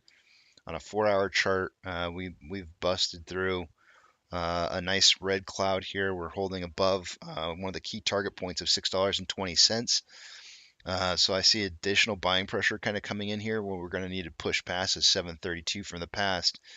That's going to be like our next goal, is to try and break through that that level of resistance that's kind of held there around like 730. Actually, it's more like the 720 range. But um, so I'm going for 575 on AMC, and I know you guys are probably going like, wait, what? 575 on AMC? Well, I mean, I'm kind of expecting a little bit of a pullback in the market. Maybe I should adjust this. 250 on Ape might be a little generous, but 575 is a little too not generous on AMC. So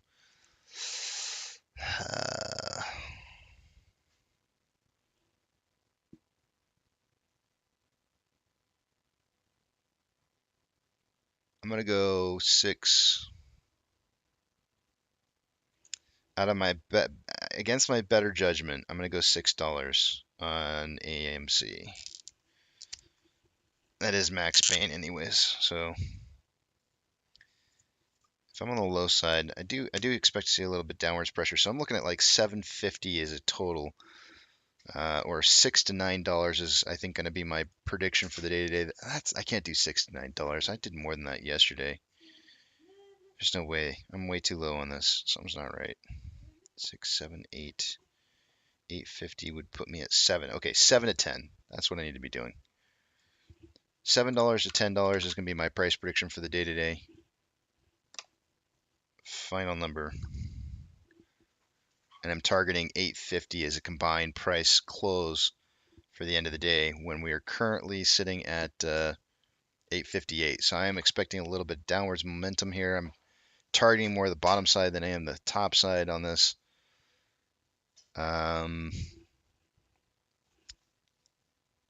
see, get these Bollinger Bands back up. Let me set this back up 50, 53. I gotta change the colors.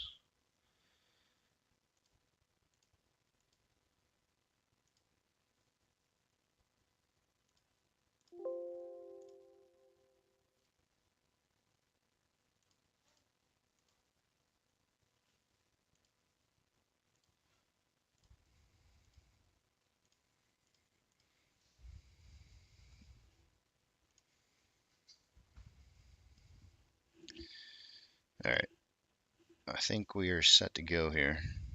Let me just check one more thing real quick. Yeah, 53.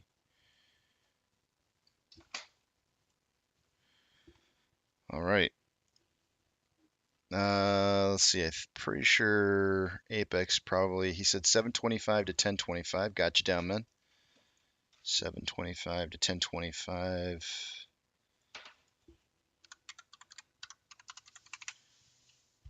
Einstein's going 719 to 1019. We're all really close. Yeah, Apex is saying I think one will pump and one will dump to test difference. The 618s on a Fibonacci retracement on the 4-hour and daily between the two, or we're gonna gamma ramp. I like that. Nice prediction. I like where you're going with that. I'm kind of that's part of the thing I'm kind of looking at too. Apex is I'm kind of hoping for a little bit of a gamma ramp, but we'll see here what happens. I'll see you guys on the other side of market open.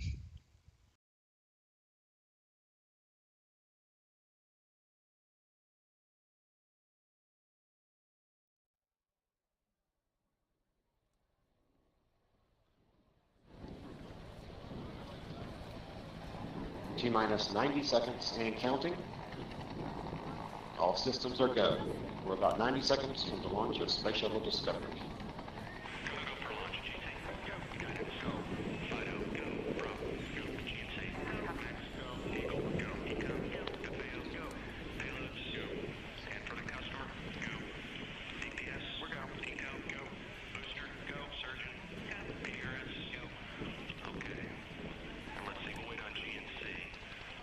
T-minus 60 seconds and counting.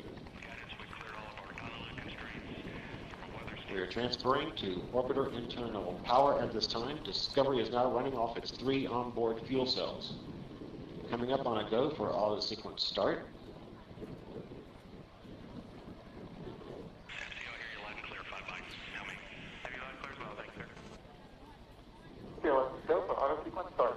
have a go for auto sequence start. Discovery's onboard computers have primary control of all the vehicle's critical functions. T-minus 17 seconds and counting. 15, 12, 11, 10, 9, 8, 7, 6,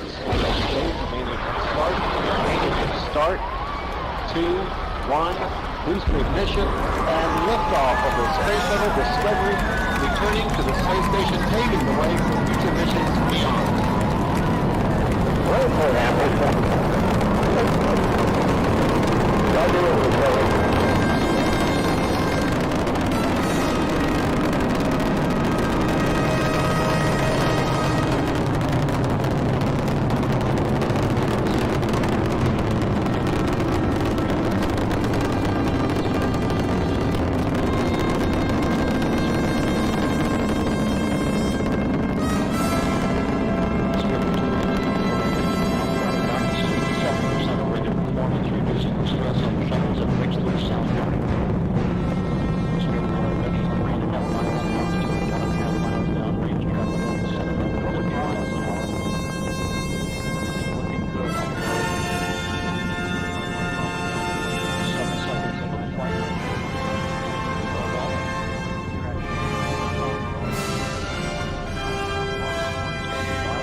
Separation confirmed. Guidance now converging. Discovery's onboard computers commanding the main engine nozzles to swivel, aiming the shuttle for its precise target in space for main engine cutoff. Should have a good forward leg now in estimate. Dan, you sound good.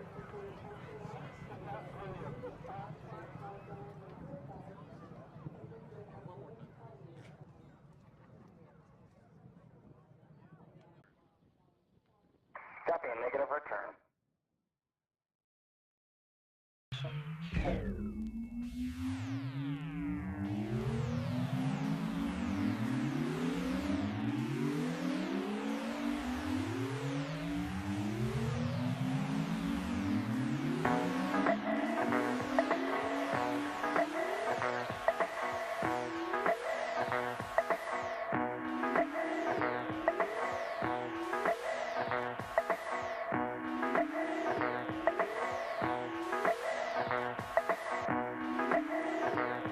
I was a Sunday morning of last week, indulging in my self-defeat.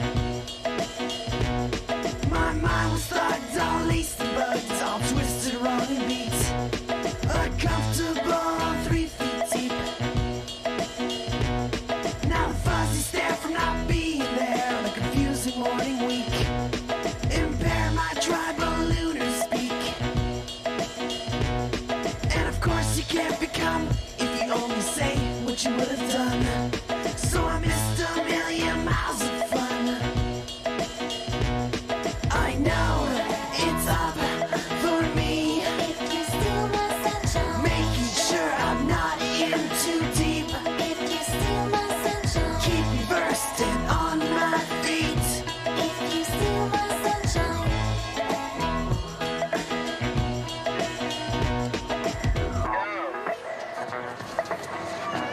What the heck was that?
getting cold, you're needing a shoulder.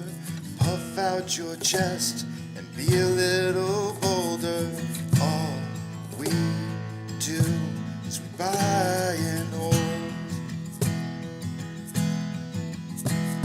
There will be shills who wanna steal your thrills. There will be friends who hold till the end. There will be doubt, fear and cloud, but it's all in your head. Those hedges are dead. Panic and fear really are near, but it's not ours to own. We have shown that all we do is buy and hold. Oh, there will be shills who wanna steal your thrills, and there will be friends who hold till the end, and there will be doubt, fear and cloud, but it's all in your head. Those hedges are dead. So when the night's getting colder and you're needing that shoulder, these apes got your back. We got each other. All we do is we buy and hold.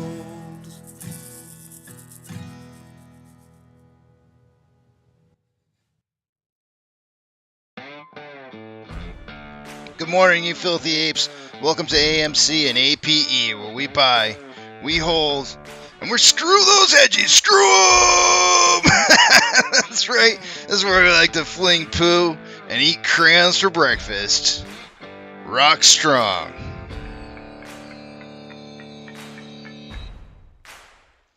Good morning, guys. So the title for the day today says, I'll be in and out today, spending time with Mom Shaw. She's in town right now, and I'd rather spend time with her while she's here and having a chance to be with her than necessarily watching the market. Gotta remember to live life too, and I guess they say do lead by example.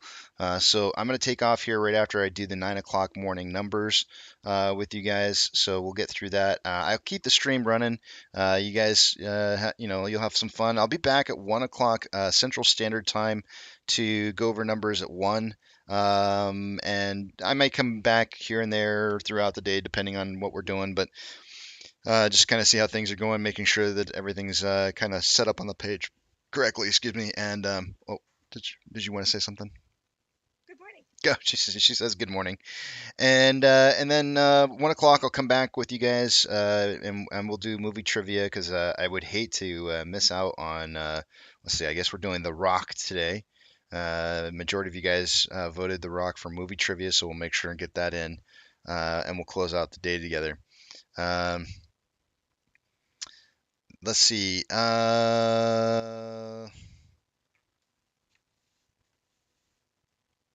I saw Levi.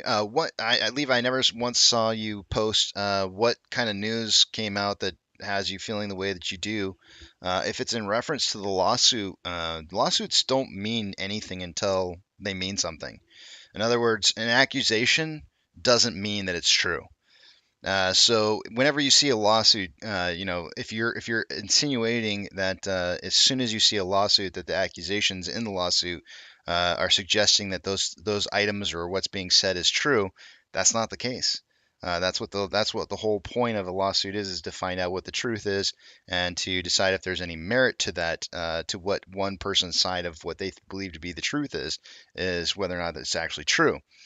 In regards to lawsuits and what's happening, one of the major things that we've seen from Playbook, from the hedge fund's playbook, is that it simply states right in in their playbook.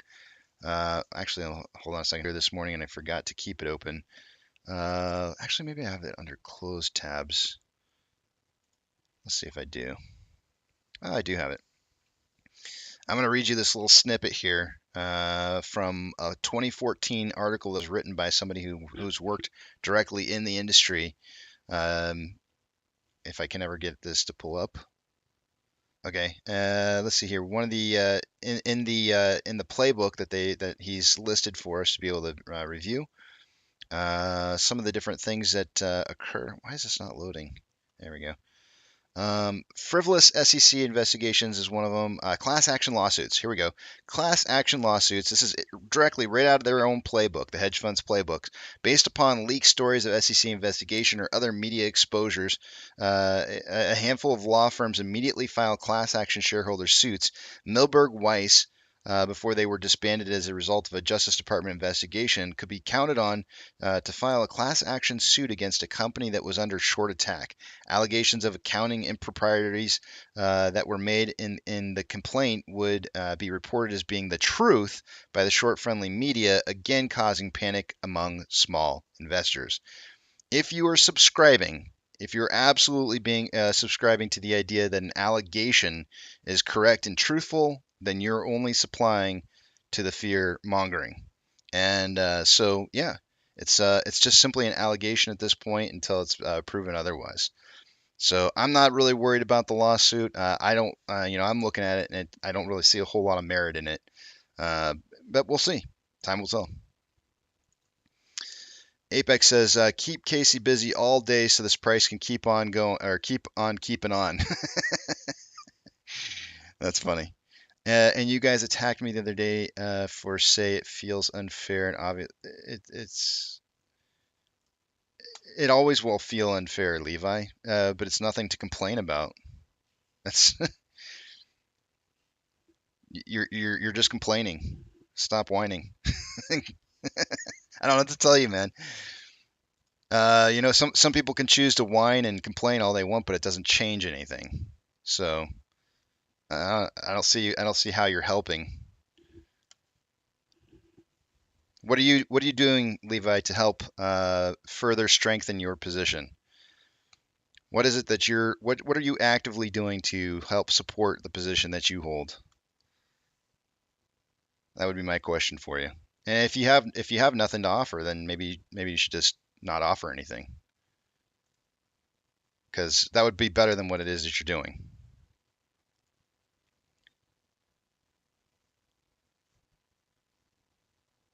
Well, if that's what you want to believe is the truth, then that's your choice. I can't help you if that's in your head. I'm sorry you invested into a company where you didn't trust the CEO to begin with. Keeman says, unless it's an SEC lawsuit, I'm an XRP holder, and those corrupt alphabet boys wreck us as we were about to get going. Definitely fear mongering. Thomas English says, one thing the lawsuit may do is delay the vote. Maybe, probably not. We'll see. Part of the problem is that I'm pretty sure that if the NYSE had detected that there was any problems with what it was that was being done, they probably would have stopped this. But you're not seeing the SEC file. You're not seeing an SEC filing for, any kind of problems with this transaction going down. And you don't see the NYSE filing any lawsuits. The lawsuits are strictly coming from outside sources that probably hold positions that aren't necessarily favorable to what would happen if there was a vote that didn't go their direction. The lawsuit doesn't mean Dr. Zeno, okay. I was laughing at this one. Oh, which? He's buying more now. Oh, he's buying more. Okay, yeah. Buy more, complain more. It makes sense. I don't trust the CEO, but I'm buying more. Damn it! It's cheap. I can't help myself. I get it. I get it. Let me get up to the bargain bin. It's like, oh, these $1,000 Nike shoes I just found in the bargain bin, man. They sure suck. I'm buying more.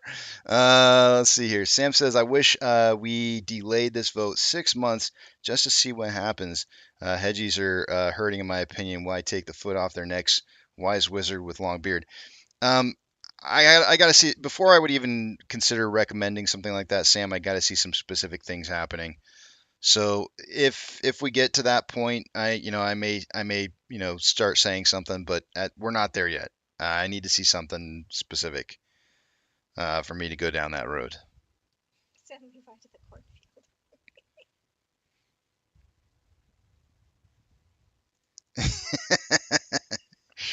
No, it's all right. I'm okay, Android. You're right. I'll stop commenting. Let's see here. Um,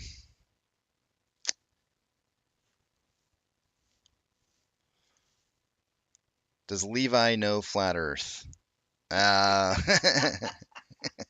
don't know. Adam Aaron does not want his last company to go down in history as a failure. Enough reason for me to trust him.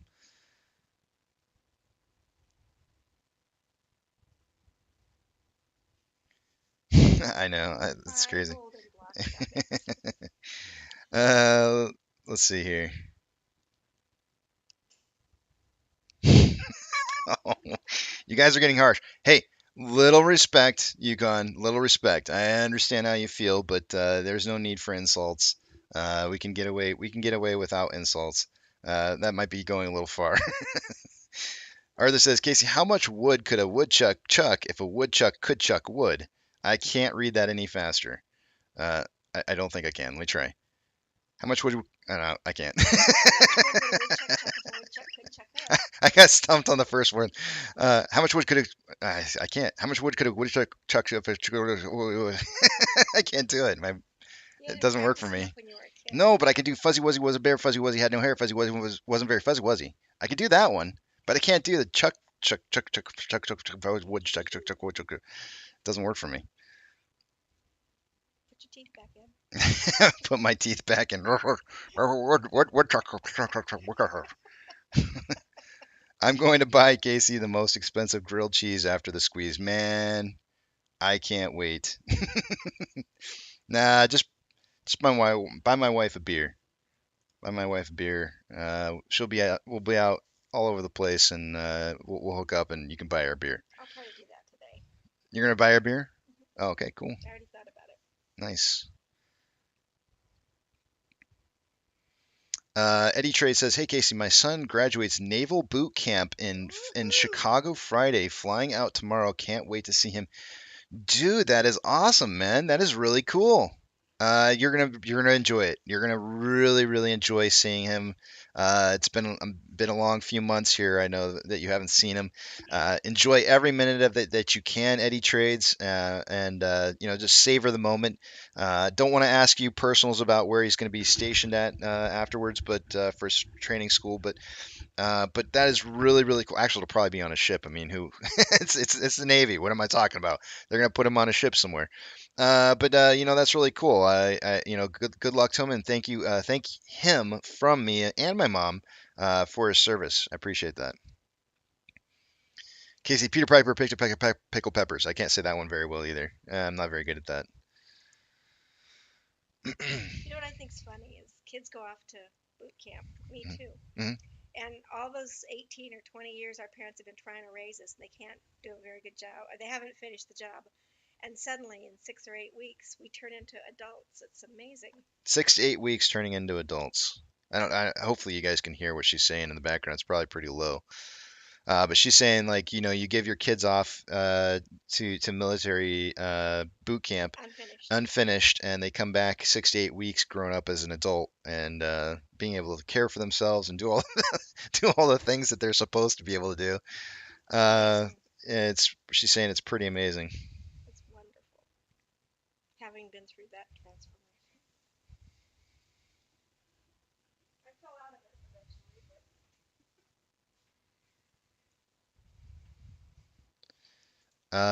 Let's see here. Sam is saying some of us got in for a short squeeze play. To be fair to other apes who don't like Adam Aaron, some feel like he took us hostage. Some have been holding so long they got Stockholm syndrome. I don't think that's what it is necessarily, but I understand where you're going with that. Adam Aaron wants to placate both sides, the apes and the banks, the hedgies, the system. I want winner takes all. You know, this is I hate to break this to you, Sam, and it's gonna because you're probably gonna take it wrong. But there is the stones, and I dare say this to you, but you what you want. You may try sometimes, but you might just find you get what you need. That is probably one of my most favorite lines from a song ever in life. I understand what we came here and what we wanted to accomplish, and I'm not saying it can't be done, but I am saying that sometimes you can't always get what you want. So, the question you have to ask yourself is that some people came here for things other than what maybe you came for winner takes all, screw the hedgies and MOASS only. But I think a lot of people did want to save legitimately save AMC, and I don't think that they're not out of the woods yet. So, Casey, make your grilled cheese sandwich and bacon grease. You will thank me later. Oh man, stop, Arthur. I'm supposed to be trying to get in better shape after starting now, so that's not going to help. But I have a feeling you're right though.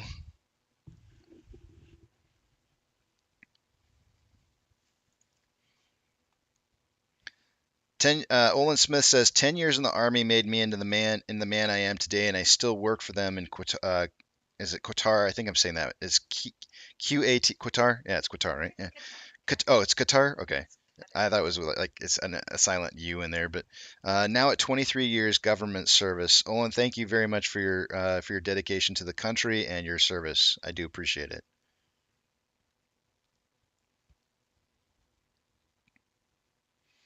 And it's funny because I don't want to say everybody, but a lot of the people that I thank for their service to the country is that a lot of them, including my mom, will say things like, I don't really see it that way. I enjoyed doing what it was I did, or saying things like it was just a job. But the problem is that it's more than that.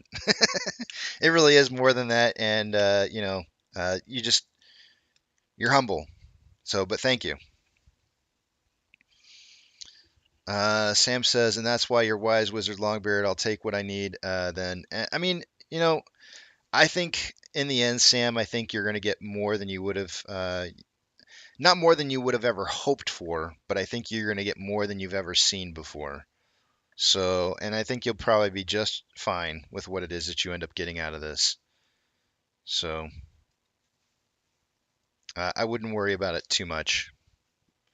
Casey, can you go over these numbers before you take off? Absolutely. That's what I'm waiting for, Roseanne. I'm waiting for 9 o'clock to hit here, and then I'm going to go over the numbers and then take off.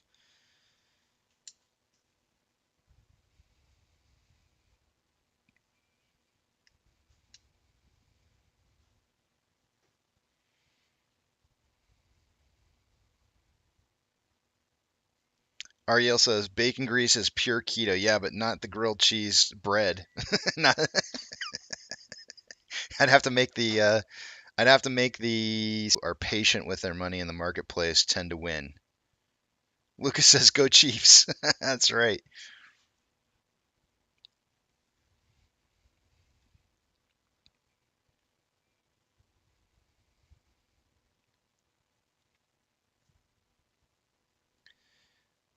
Casey, did you say a number? If AMC hits, it will take off. We keep running up in the 640s. So I said if we maintained over 620, we could see a potential buying pressure. Unfortunately, that for like an hour, and we did hit underneath 620. Very briefly at market open, we went down to 617. 595 is the 4-hour chart, and when we take a look at the numbers here, if we are above 595 for the last 4 hours worth of trading, we should see some buying pressure starting to kick in and helping to push the price up further. So we'll take a look at the numbers here in about 4 minutes, Hazel, and look at that. That's going to be under the Ichimoto.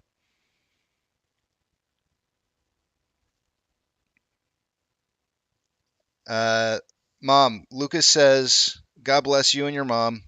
And then he says, good on you for spending time with her. Tell her she seems like a lovely person. I agree. Levi, you're welcome, man.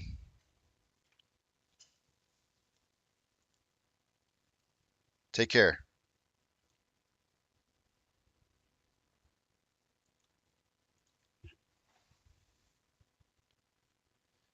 Kenny G says, "Watch out for the Jags, Casey. They're coming for Mahomes and the Chiefs." You know, I had faith in the Chiefs this year. To be honest with you, I wouldn't probably, if I had to bet money on whether or not they make it again, two back-to-back years, I probably wouldn't bank on it. So yeah, and I'm not gonna. That's not one bet. I mean, I have full faith that Kansas City is gonna give over the championship to somebody else next year. Yeah, we need a year where we can pick up some, some fresh talent, and we'll be back.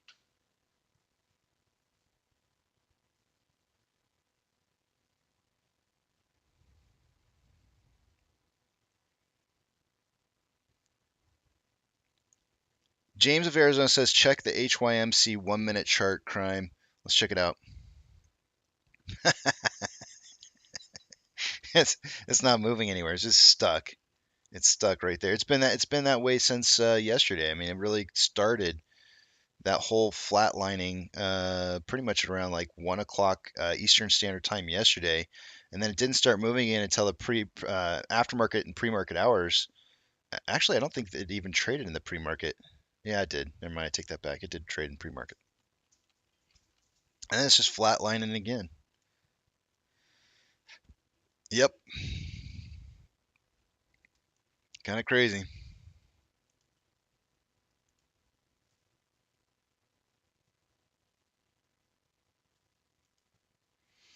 Oh yeah. There's a bunch of people posting out videos of oh gosh, what was his name? I can't. Klaus. No, not Klaus. That's who I want to think he is. I can't remember his name off the top of my head. Hold on, I'm looking through my notes here. I'm gonna forget what his name is. Somebody sent me a post of that last night, and I had watched it. Oh, I know Nikki had sent me that. Let's see here. It was.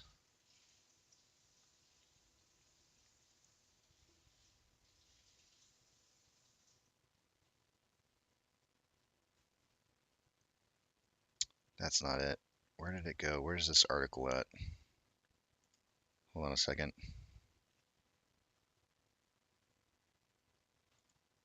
I think this is it. Oh yeah, the Thomas Petterfree, or however you say his name, the IBKR founder and chairman. I guess yesterday at some point he was on CNBC's Squawk on the Street, CNBC show with Sarah Eisen. I'm not sure how to say her last name. But it was really funny. I was watching that video. Multiple people had sent it to me yesterday, and his body language. I don't know if you guys saw it or not. I'd hate to play it right now because I know they'll probably just. Yeah, it was it was yeah, no, it was Petterfree. It wasn't Matt Klaus, but yeah, it's Petterfree and yeah, pedophile. Oh, Shimmer, you're gonna give me trouble, Shimmer. Shimmer, not this early. They'll be listening. I'll get in trouble for that one. But yeah, he's if you look at his body language, that is not really what appears to be the body language to me of somebody who is confident in what it is that they're saying, and so it was kind of interesting to listen to and watch. But we've heard him say those similar things many times before, rinse and repeat, just trying to make news. Yeah, Yukon says Petterfee was was shaky AF in the interview, avoiding eye contact with camera while bashing AMC. Yeah, dude, it was crazy. Like, I mean, you could. It did not look comfortable at all. It did not look like somebody who was very confident in what it was that they had to say. So, um, yeah, Santa Claus. Oh man. Let's see here. Let's take a look. It's 9 o'clock, guys. What do you say? Should we take a look at the numbers?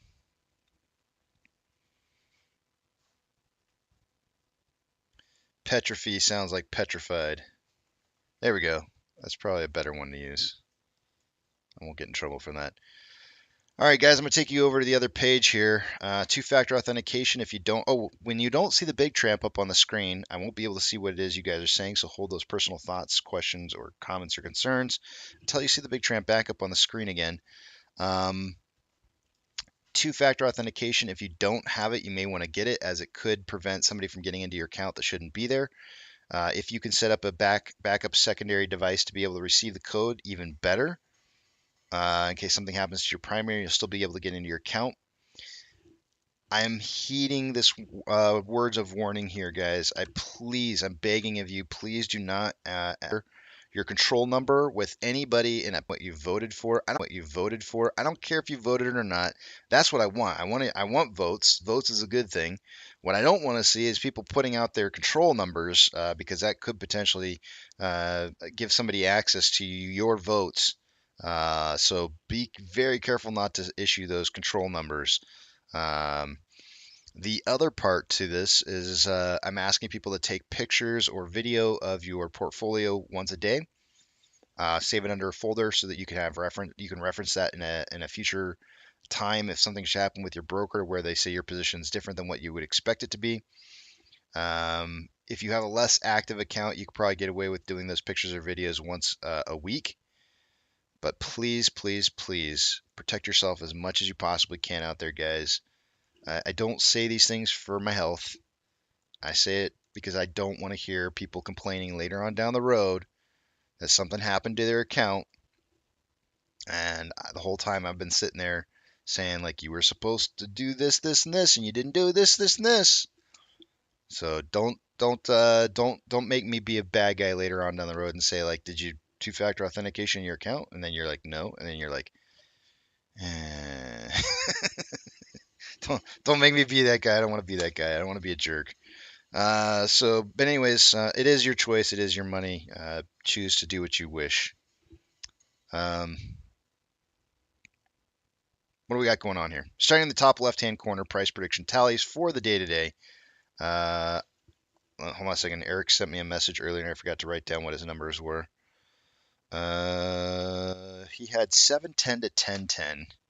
So we're really tight on the price prediction tallies for the day-to-day, guys.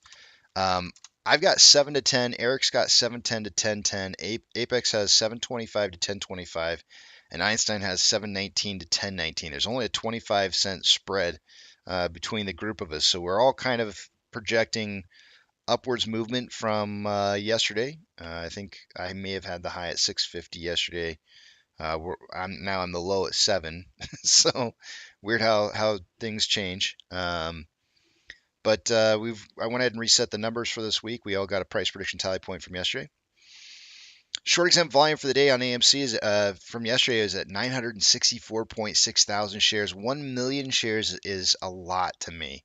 I usually feel like that does usually kind of tend to turn into huge buying pressure in the future. Ape was at 344.7 thousand shares, much lower than I would have anticipated, but it is I just would have expected a much larger number. Day-over-day price increase on AMC was up 16.41%. Ape was down 7.92%. I went ahead and called it one of 3 days of price increase by 5% or more, because the amount that AMC increased by was so much more than what Ape decreased by that it was worth the 5%. So I called it one of 3. Target for utilization is 95%. AMC's at 100% for a long time now. Ape's at 80.55, which was an increase day over day. Max pain for the day today is $6. That is up 50 cents from what it was yesterday, which is a good thing. I like seeing that driving upwards. It tells me that that's a start towards a gamma ramp. Especially if it moves up, $2 in a week would be amazing. As of right now, we're up 50 cents from where we started out at yesterday. Let's take a look at off exchange and see where we're at for the day. By this time in the morning, I would expect to see about 44% going through off exchange through off exchange, and EDGX to be somewhere around like 10 to 11%. On AMC, we've got 50.9. and EDGX at 13.22. The grand total on that 64.12%, 12%, which is about 10% higher than it should be by this time of the day. CHX volume is at 0.08. Not a whole lot of volume there right now, but we don't usually see that until later in the day anyways. On Ape, there is, that came up bright, 53.87% going through off exchange. EDGX is at 5.47. Do realize that SSR did trip yesterday on Ape is on for today.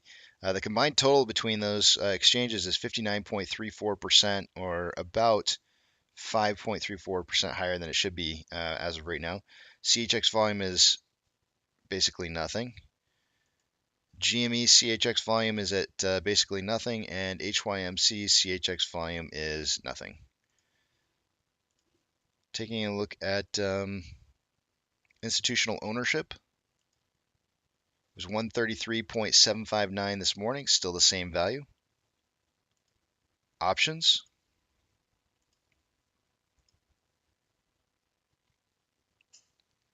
highest amount of volume so far for the day-to-day on AMC is at a $7 strike now. That's $1 up from what it was yesterday. There is currently 11.6 thousand contracts at 7. On puts, highest amount of volume is at a $5 strike. That's where it was yesterday. There's 7.1 thousand contracts. Markets indicating a closing price on AMC somewhere between $5 and $7. Right in the middle is 6, which is max pain. Taking a look at combined price of AMC and Ape, we're getting a little bit of a push up here, and we're retesting that critical level of 878, which I had mentioned earlier this morning, that would be likely our next test. If we can break through 878, it's been a huge struggling point for us from the past. So we're getting another break at that 878 level. Price, you could see earlier this morning, broke out sooner than I would have anticipated, which is fine. This is just a recommended point at where we may see consolidation crawl up into and then break out of. And then as we did, we've been kind of trading up and down a little bit in this early morning market hours here. Let me see if there's a specific trend line that we're kind of following. We're almost seeing a double, kind of a double bottom off of this $8.37 Fibonacci retracement here. Almost, not quite. Got a rejection off the 878. Pretty hard rejection. I'm not going to draw anything at this point. Actually, I am.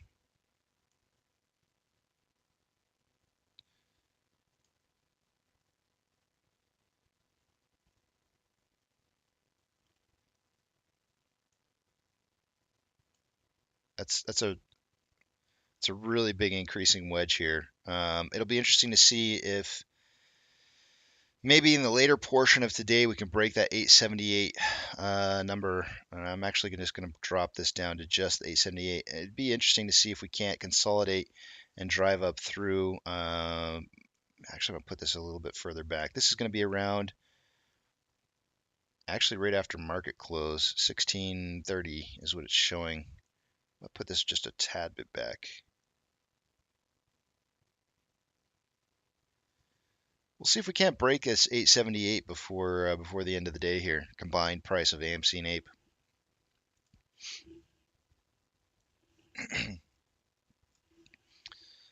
Ortex.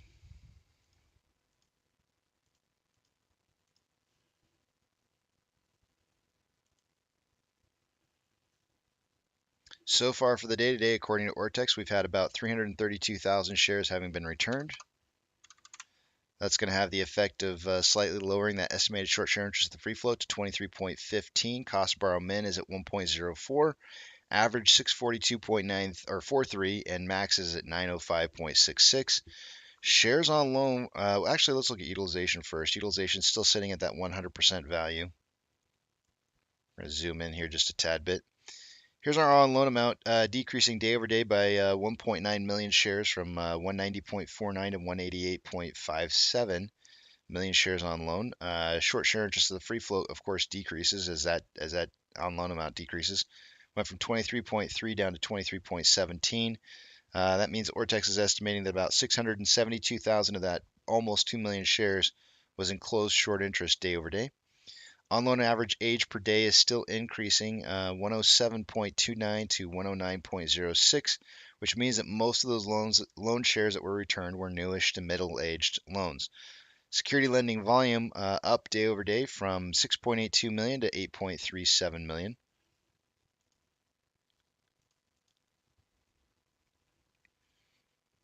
On Ape so far for this morning, we've got about 91,000 shares having been borrowed. It's not really going to impact the estimated short share interest, the free float at all, which is sitting at 6.35%. Cost borrow min is at 7.94, average is 10.16, and max 12.51. These numbers are a little bit increased right now. Haven't a whole lot of shares borrowed, so it's difficult to say if these numbers are solid yet. But a utilization right now is driving back up here. We kind of had something interesting happen here. We had utilization go up, but on loan amount go down. We went from utilization of 76.45 to 80.55. On loan amount decreasing by 3.75 million shares. No, 3.78 million shares from 35.12 down to 31.34. Usually, if on loan amount shares goes down but the utilization goes up, it could be an institution doesn't want to loan as many shares as they had from the past. Then we've got short share interest of the free float dropping from 6.58 to 6.35. On loan average age per day, most of these do appear to be newer to mid-aged loans because that did from 28.3 to 31.67. And security lending volume did decrease day over day from 5.24 to 3.85 million shares. Orders by Fidelity customers, AMC, Ape, and GME are the only ones I'm going to be looking for here. And the only one to have made the list yesterday was AMC, and our buy-sell ratio was just horrific. Did not like that at all. Let's take a look at what we got going on here. Oh, lovely. Could not be reached. Hold on one second. Let me retry this. Oh, there we go. It just popped up. I don't know what happened right there, but let's see if we've got AMC, Ape, or GME on this list here. I do not see them on the list. Oh, wait, there's AMC right there. My bad.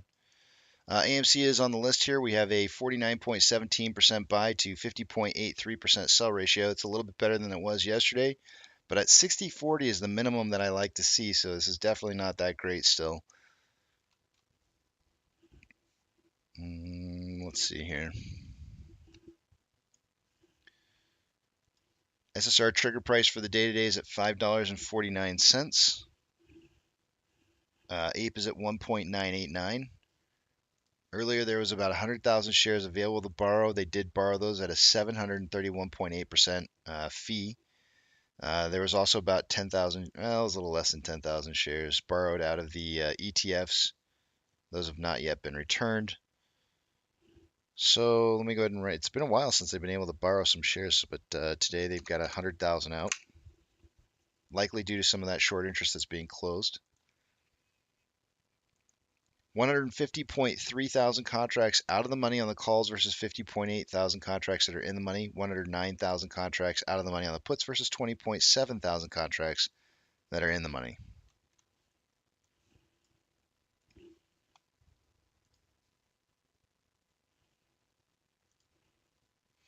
NASDAQ is down 0.2, Dow Jones is down 0.08, the S&P 500 is down 0.19. We currently have 3,244 advancers to 3,061 decliners. The market is more advancing than declining, even though the markets are showing down. Likely that means that there's a bunch of large caps that are probably on the bottom side of this. Maybe smaller to mid caps are probably doing a little bit better right now. That's what that kind of tends to mean to me a little bit there. Ethereum Classic is down 3.97% and making a break again here from this new trend. I'm not going to draw anything just yet, but getting about ready to. DXY, or the US dollar, is currently showing down 0.1%, which usually means the market's going to be heading up. WTI, or oil, is down currently 1.5%. Mortgage-backed securities are up anywhere from 0.46 to 0.48, and SPY is down 0.28. Interesting to see the the US dollar down 0.1 and the SPY down as well, and doesn't seem to be recovering. I would think that this would be heading back upwards if DXY is going to continue to.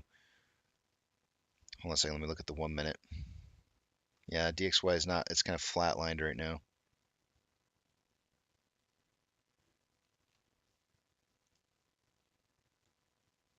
SPY is at 398.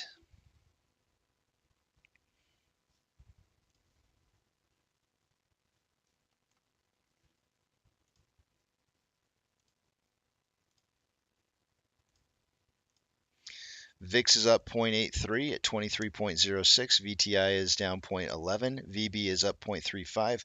Tesla is down 2.23. Amazon is up 0.95. Cinemark is up 3.04. Doge is down 1.46. Bitcoin is down 3.03. GME is up 1.26. HYMC is up 0.02. Hood is up 0.2, CS is up 1.54, Ape is down 0.43, and AMC is up 7.46. Inflow versus outflow for the day today on AMC, we roughly have about $2.2 million more inflow than outflow. 19.27 million shares traded so far for the day today. Large volume after, 47 minutes worth of trading, 48 minutes worth of trading. That puts us on a pace for 156 million shares traded, 156.5 million shares traded by the end of the day today. In pre-market, I suggested somewhere between, I believe it was 80 to 100 million shares traded. I think we're on pace for that. That's actually looking like a pretty good pace because it will, the pace for the day will obviously decline. On a 4-hour chart here, we do have more buying pressure than selling pressure on the Vortex indicator. RSI at 78.32, which is signaling overbought. On a 1-hour time interval, more buying pressure than selling pressure with an RSI of 76.29, which is overbought. On a 30-minute interval, equal amounts of buying and selling pressure with an RSI of 72.35, which is overbought. It did dip down briefly into not overbought territory, but then immediately flagged back up almost as soon as 30 minutes after market open. 5-minute interval, we have more buying pressure and selling pressure with an RSI of 63.85, which is above average. Taking a look at Ape. On Ape, we have approximately $650,000 more outflow than inflow. 6.18 million shares traded so far. After 49 minutes worth of trading, putting us on a pace for 49.18 million shares traded by the end of the day today. Why does that not sound right? Something's not right about this. 49.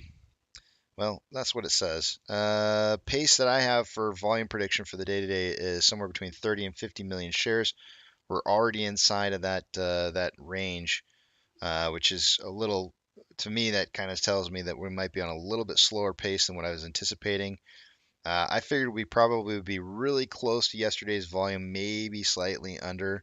Yesterday's volume was 30, I believe it was 38 million shares. Let me see. Hold on, I'm pulling it up.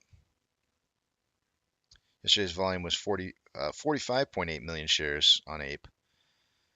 I don't know. I kind of expected to see a little bit more volume today out of Ape, but maybe not the case. We'll watch it and see how it trends out. But 4-hour time interval, we have more buying pressure than selling pressure with an RSI of 38.45, which is below average. On a 1-hour time interval, more selling pressure than buying pressure with an RSI of 44.8, which is below or slightly below average.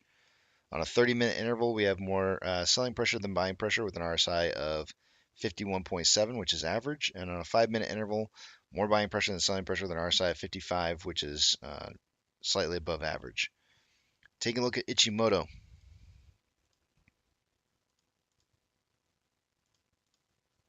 On a 1-hour time interval here, we have lagging line below price line. We have conversion below base.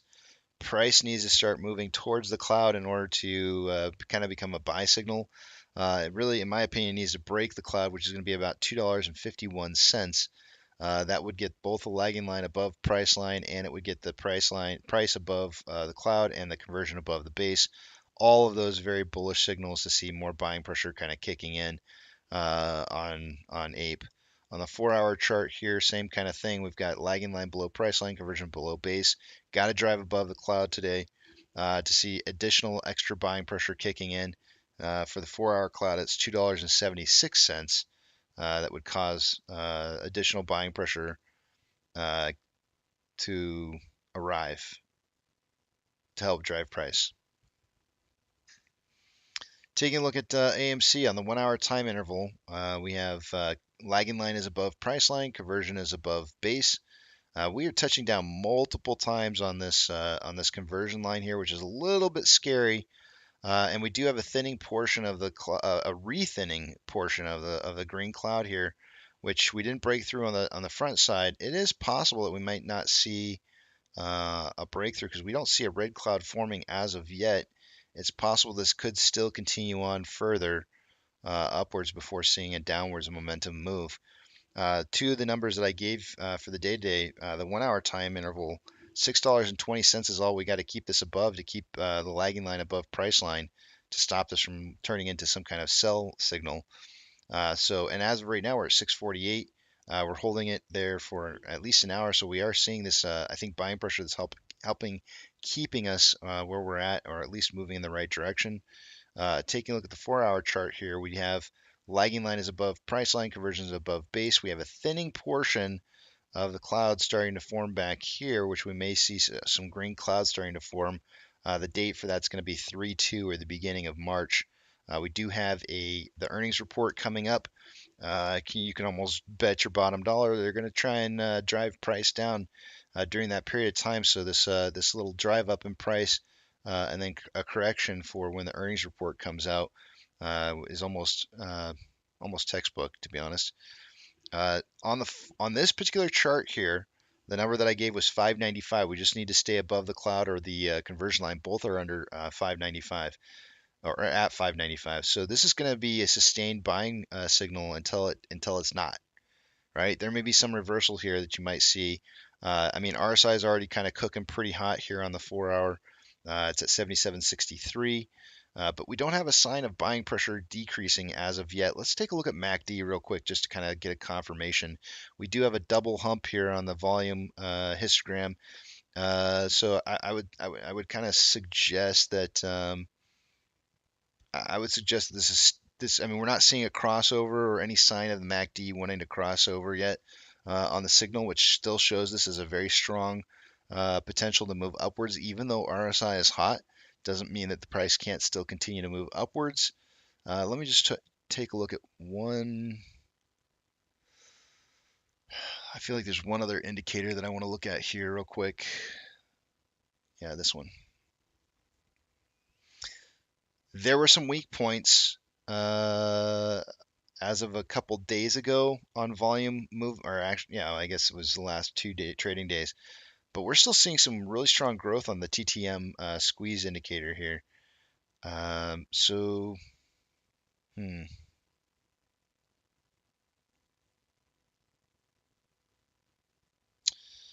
like where we're going. I mean, usually you start seeing it crescendo when you start seeing grayed out green histogram bars here. And as of right now, they're all still solid green and it's still trending upwards. So I'm not seeing a reversal as of yet. That doesn't mean it's not coming though. So it's looking pretty strong so far. Now, this is where candle analysis would probably really come in handy here.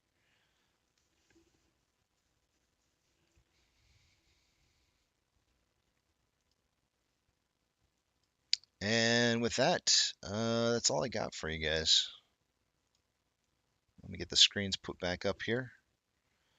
Field a couple questions and probably take off.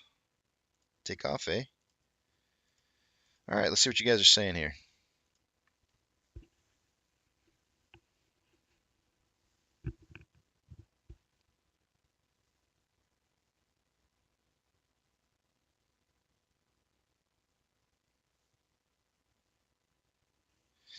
I believe today is day number 13 on the threshold securities list. Kevin, I believe that is correct.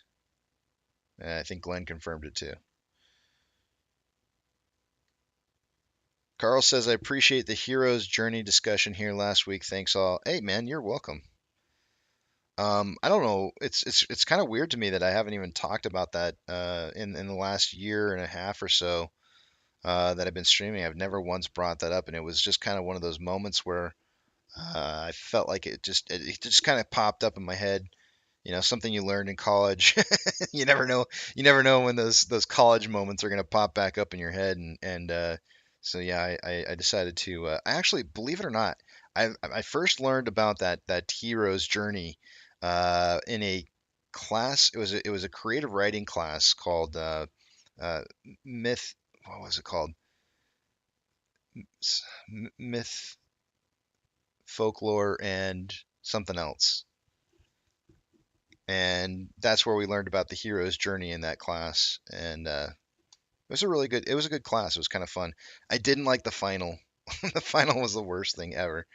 Our final in that class was to write a story to take he posted up the lyrics for a Tori Amos song, and we were supposed to use like all the tools on trying to decipher what the meaning was behind the song, using all the tools that we had learned on trying to understand the mythology or folklore behind something that is written in the lyrics of a song, and then write on that. And that was what the final was. And I can't stand Tori Amos. That's like out of all the potential artists that he could have picked to write, the lyrics up for me. But I mean, there's so much there. I mean, she's really, really a talented musician. I just don't care for her music. That's a preference thing. But I mean, she really has. I mean, if you look into some of her lyrics, they're amazing. So it's really kind of the hero's journey is it's seen all over the place in literature. Casey, do we have to follow the spy or can we run, please? Patience, my friend, patience. Papa Mac, good morning to you.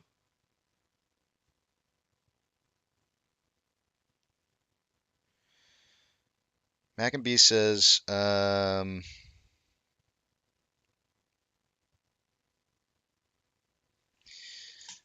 yeah. Okay, so Mac and Bees has a really good point here, guys. So okay, so he's saying meaning a broker can have failure to deliver, let's say X amount clears them before 13 days, then another broker gets another batch of failure delivers for around X amount. This would keep AMC on the list with the same amount. So another thing that can happen to Mac and Bees is that when the security goes onto the threshold list, they have five. It stays on the threshold list for 5 consecutive days after the last non-delivery within the time that they have to deliver in. And if they manage to have like 2 or 3 days where they deliver and everything's all the books are all good and everything's fine, but then they don't deliver again, I don't know if it restarts the counter but keeps it on the threshold list. And I tend to think it keeps it on the threshold list but restarts the timer. That would make the most sense to me, but I don't know for a fact if that's the case. So it's entirely possible that they're just breaking by. Maybe they're having days where they're getting caught up, and then they're having days where they're still missing. So uh, you can imagine how that would play out. It could be on the list for a long time and not necessarily cause anything to happen.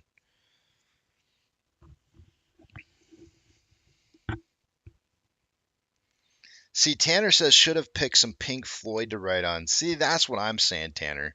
Right? Like, I mean, there's probably some really good, like classic rock that we could have wrote on for the final, but no, had to be Tori Amos. And back in those days, she was pretty big. I was like, I think that would have been in 1990. No, it would have been 2000 and maybe it would have been real close to 2000. It could have been 1999 or 2000, right around there. You've brought up Tori Amos in the past, Casey. That event must have really scared you, dude. You don't even understand, man. I just don't. You know what I really hate the most about learning is that in school is every single time I feel like I know something perfect, like I've got it down pat, they always throw you for a loop in the for the final. You always get like some loop thrown at you that you weren't expecting, and it destroys me as a person on the inside because it's like I feel like I know it really really well, and then I end up doing poorly on the final, and it's like it destroys my grade, and it's like damn it, all that hard work, you put in like an entire semester's worth of work just to walk away with like a B plus or an A minus or some when you want to get the best possible scores you can, and it's just it pisses me off. It is. It's very scarring for me.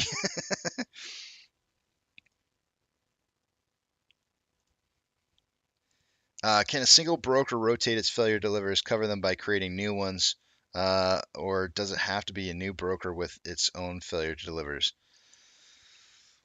You're asking questions I'm not 100% certain on there.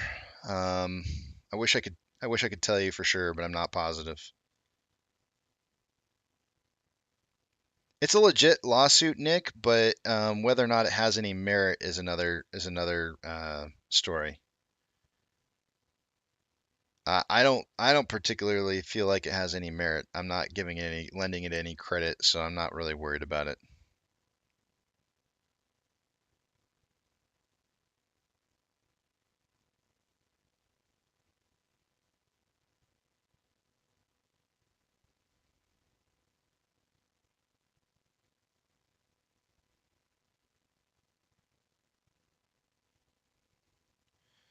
Um, which means it's actually 13 plus 5 equals. No, I wouldn't look at it that way. I'm gonna destroy your name here. Correct me if I'm wrong. Like if you can phonetically put in how to say your name, otherwise I'm just gonna say Oyvind. But I'm probably destroying it, and I apologize. But it's really like I don't think there's any specific way that you can look at the actual data and say or know when that regulation on when they would be forced to no longer do anything other than buy their positions and close out.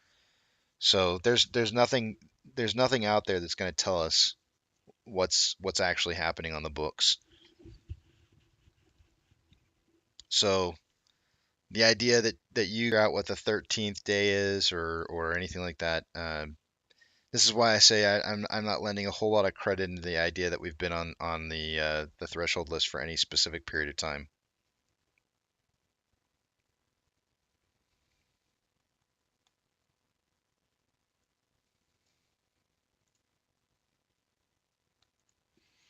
All right, I think I'm gonna head out here, guys.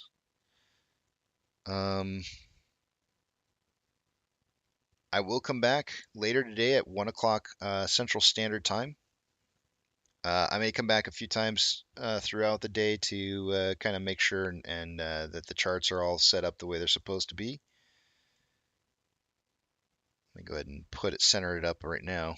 But for the most part, what you're probably going to see happen for the most part for the day to day is you're going to see a lot of probably an attempt to reduce volume, right? Anytime we all know that volume increasing and price moving up is bullish.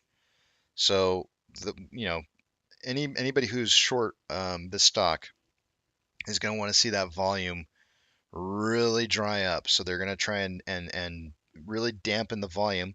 As I've kind of already proved to you guys before with a poll for the day, is that nobody wants to buy when price is trading sideways. People love buying when the price is moving up, and people love buying when price is moving down, but nobody likes buying when the price moves sideways. So you're going to see probably more than likely you're going to see tons of price movement sideways in an attempt to try and drive down volume.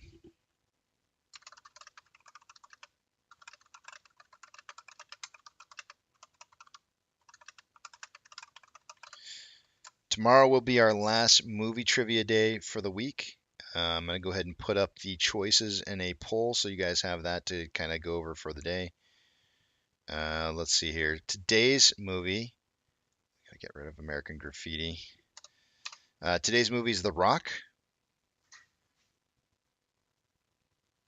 So let me post in today's choices. Oh, darn.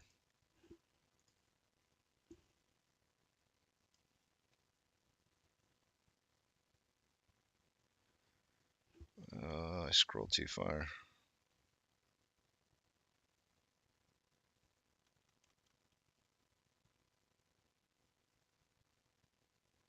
There we go. Give me 1 second while I pull these up.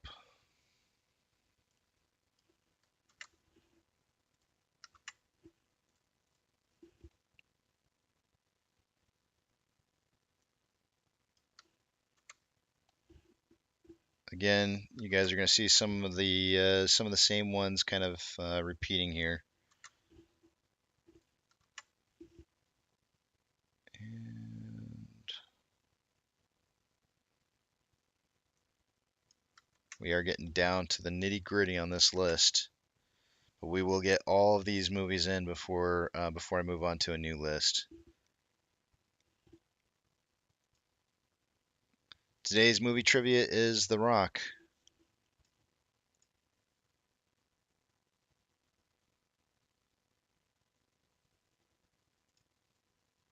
Congratulations one more time to yesterday's big winner was Barry Electronics with 4 points for the day. And I think I'm gonna head out here, guys, before Price we get Price running back up again, because you know Price always likes to run when I'm gone. So looks like the charts are set up good.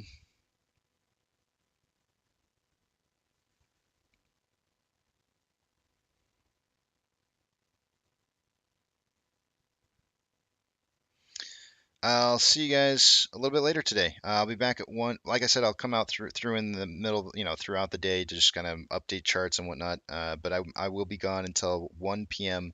Central Standard Time. I better put up a note real quick here so y'all can see that. Don't want anybody wondering like what the heck happened to Casey.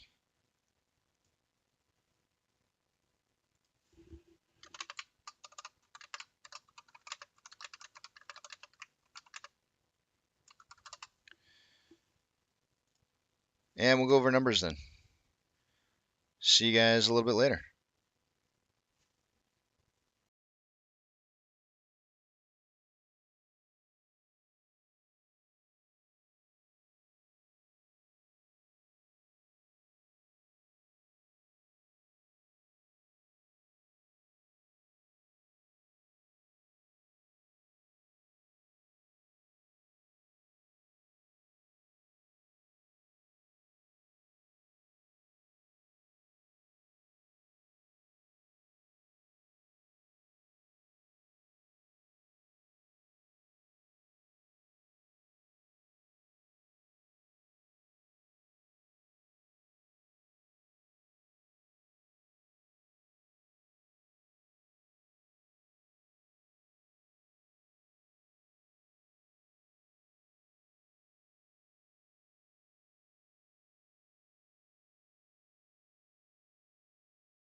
Hey there, this is Josh from AK. I hope you're enjoying my music and it's helping to inspire your content. To get all of my tracks and more amazing music on Upbeat, click to upgrade to Premium now.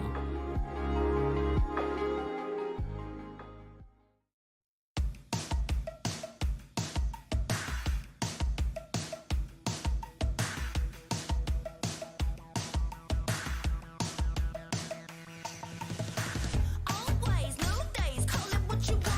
Keep pace, no craze when you wanna jump. We play all day, standing at the front. We stay, can't wait. Can you give me some?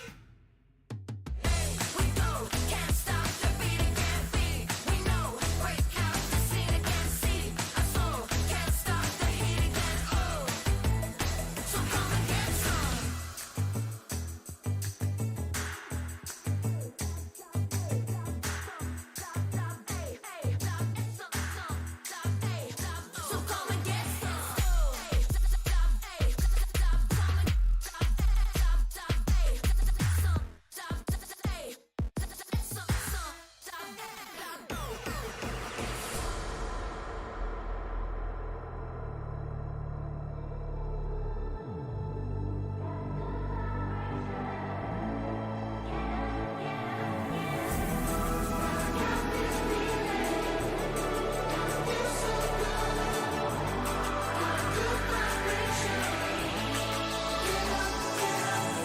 So come and get some. We go, can't stop the beat, it can't be. We know, break out the scene, it can't see. Our soul can't stop the heat again. Oh, so come and get some. We go, can't stop the beat, it can't be. We know, break out the scene, it can't see. Our soul can't stop the heat again. Oh, so come and get some. We go, can't stop the beat, it can't be. We know, break out the scene, it can't see. Our soul can't stop the heat again. Oh, so come and get some. So come and get some.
Hi folks, Johnny Boyle here. It's a privilege to see the brilliant content you're creating with my music. If you're enjoying Upbeat, why not go premium? I guarantee you won't look back.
Freaky.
Hey, you're currently listening to 92 Elm on Upbeat. This is one of hundreds of tracks that you can access and download when you upgrade to Upbeat Premium.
Struggling to find the perfect music for your productions? Musicvine is home to the best production music in the world for productions that demand more. License a higher quality of music with Musicvine.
Freaky.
Hey Pluto here. Shout out to all you wonderful creators for coming to Upbeat for your music. Keep doing what you do and help support us artists by upgrading to Upbeat Premium now.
Musicvine is the essential music licensing platform for pro filmmakers. Discover the world's top composers and songwriters with industry-leading search tools that speak your language. If you need music for pro video, visit Musicvine.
Freaky.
Hey, it's Benji from All Good Folks. If you love our music and you want to support Upbeat's amazing community of artists, upgrade to Premium today and help us keep creating great new tracks for you.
Hey, you're currently listening to 92 Elm on Upbeat.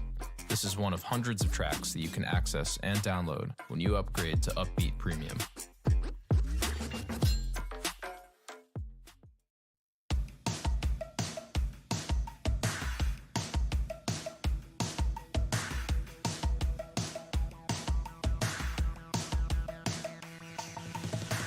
Always, no days, call it what you want. Keep pace, no craze when you wanna jump. We play all day, standing at the front. We stay, can't wait. Can you give me some? We go,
Hey, it's Benji from All Good Folks. If you love our music and you want to support Upbeat's amazing community of artists, upgrade to Premium today and help us keep creating great new tracks for you.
Freaky.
Hey there, this is Josh from AK. I hope you're enjoying my music and it's helping to inspire your content. To get all of my tracks and more amazing music on Upbeat, click to upgrade to Premium now.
Hey, you're currently listening to 92 Elm on Upbeat. This is one of hundreds of tracks that you can access and download when you upgrade to Upbeat Premium.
Hey, it's Benji from All Good Folks. If you love our music and you want to support Upbeat's amazing community of artists, upgrade to Premium today and help us keep creating great new tracks for you.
All right, I'm back. Hold on a second here. I had to stop that music in the middle. There's no way I can get that music going and actually talk at the same time. So had to cut that off. I'm trying to get Ortex to pull back up here. It seems to be having a problem for some reason or another.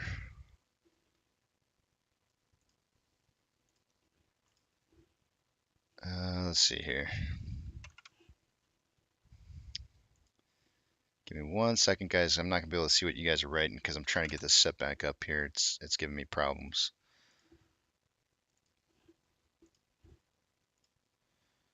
There we go. Well, it's time to take a look at these numbers and see what we got going on here. Might as well get started on this. Let's see what you guys are saying real quick. Who's winning for the day today? Looks like Breakfast Club for tomorrow. For today, we got The Rock. The Rock is the movie for today. I haven't done the trivia questions here, so I'll probably take like a 10-minute breather at around 2, long enough to mix up a drink real quick and create those questions, and then we'll cover out the rest of the day here. So, Food Dog says looks like PPT was all over the drop.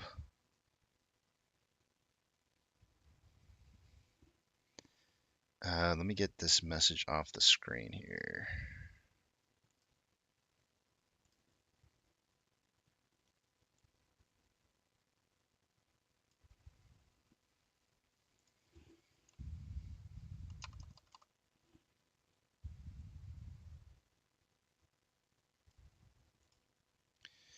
Yeah, we had a good time, man. Thank you. Appreciate that, Jathan.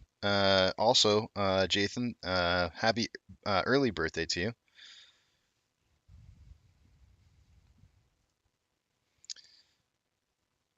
Spy drop now going up. Let's check it out. Yep. It's just above over 400 right now. We'll take a look at everything here in just a minute. Let me go ahead and log into my broker, give you guys the whole spiel and everything, and then we'll get into this.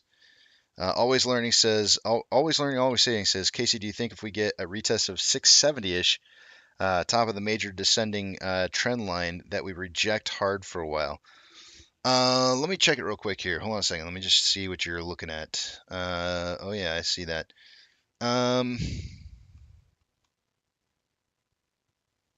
Yeah, because I see what it is you're looking at right here. Let me draw a little line because I feel like this is probably what you're looking at right there.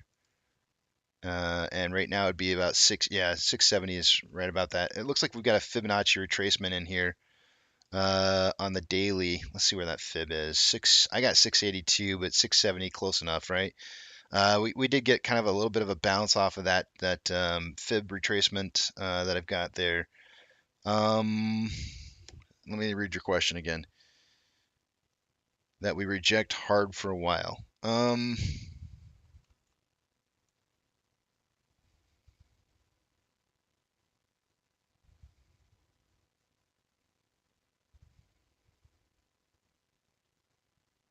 That's a great question. I'm looking at it. I'm looking at it here, and I feel like we had even though we're kind of down right now, and it's showing as a red candle. It's only because of the way I've got these candles set up. If I actually turned it to a bars candle, it would be a green candle because we are up for the day today 1.31%. So we've got we are green on higher volume. We're moving up in volume right now, so I like that we're going up in volume and price because that's bullish.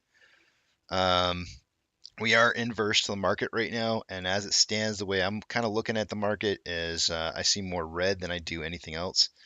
I've got again, I'll change the bars here just for a second so you can kind of see, but we've had increased volume on lower price.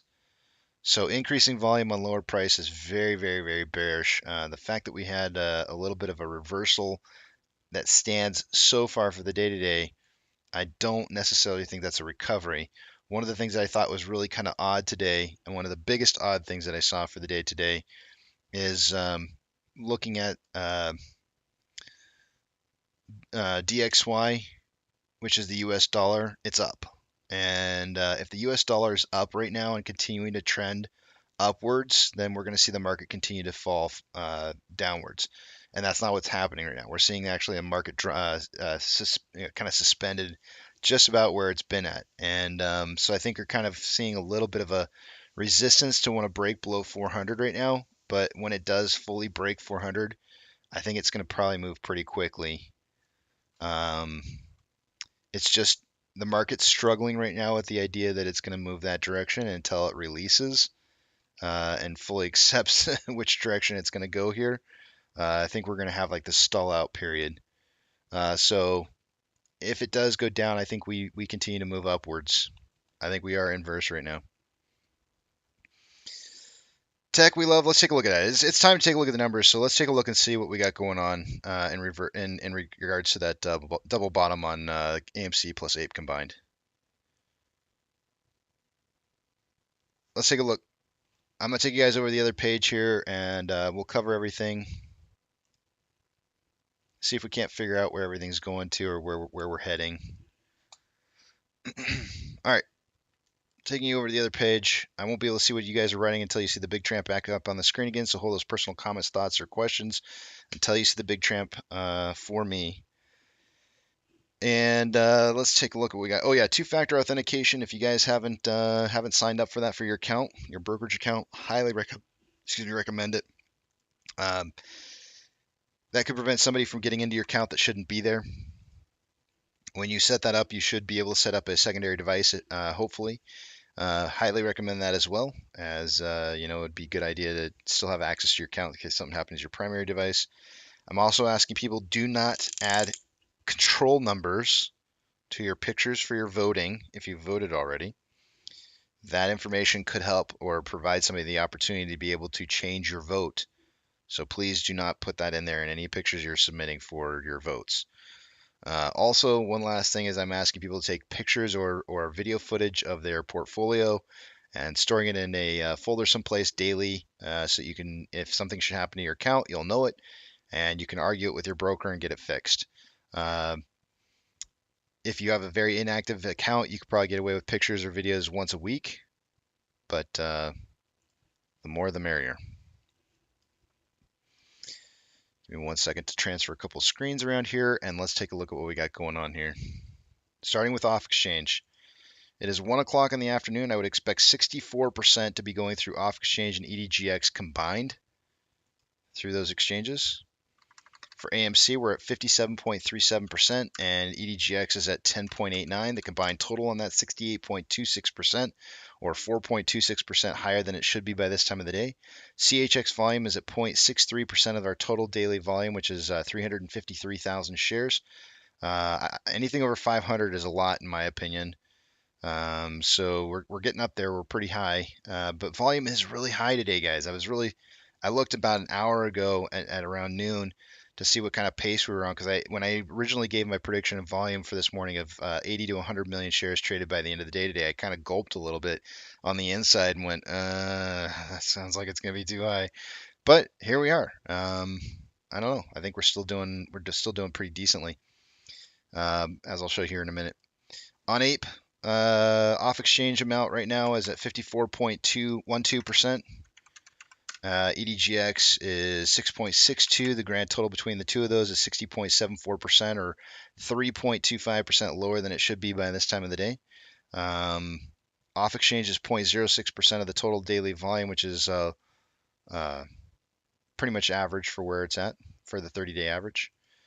On GME, CHX volume is at 0.15 with a 30-day average of 0.37, so it's kind of low. And HYMC, there's pretty much hardly any CHX volume at all. Looking at Ortex. As of earlier this morning, maybe about a half hour after market open, the last time I wrote down these numbers, we had about 332,000 shares having been returned. It's now a borrowing of 59,000 shares. That's going to have the effect of raising the short share interest, the free float, to 23.18%. Cost to borrow min is at 1.04, average 634.46, and max is at 905.66%. Taking a look at the shares on loan, day over day we decreased by 1.9 million shares on loan, and Ortex estimated about 672,000 of that was in short interest closed day over day, leaving our shares on loan at 188.57 million shares. Taking a look at Ape, as of a half hour into trading this morning, we had 91,000 shares having been borrowed for the day. It's now 84,000 shares. That's going to have the effect of not really anything doing to the short share interest, the free flow, which is stuck at 6.35%. Cost to borrow min is at 7.26, average 9.93, and max 12.51. Shares on loan for the day, day over day, decreased by 3.78 million shares, putting the shares on loan at 31.34 million shares. Options.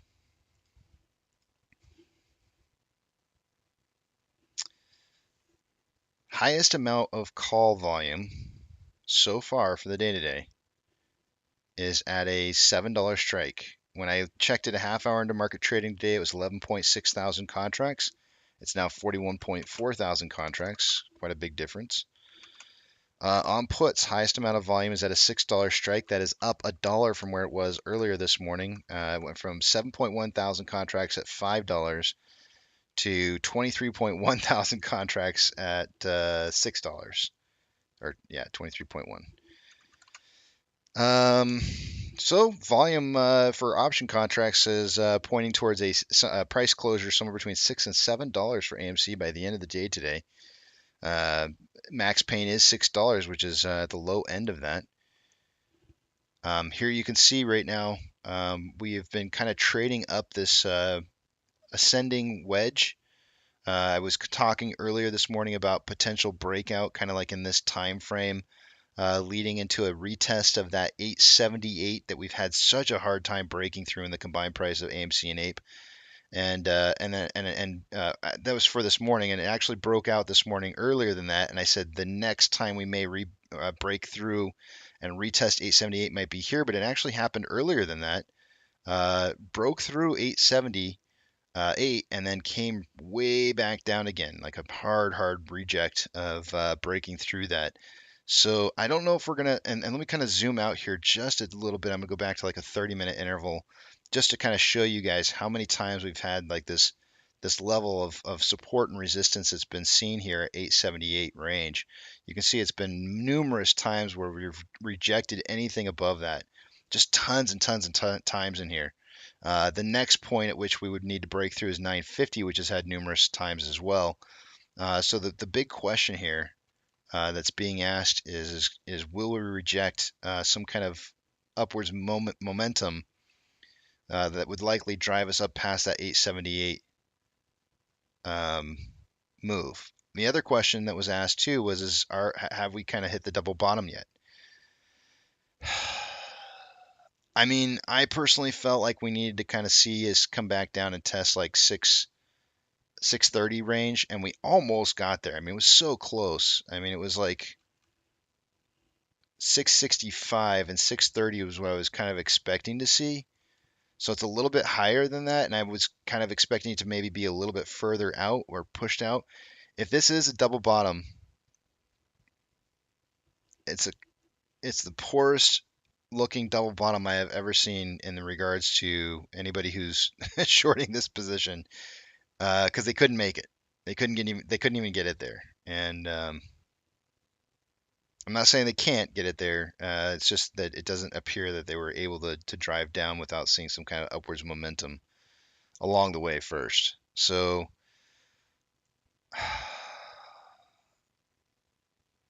to me, it doesn't look like a double bottom yet.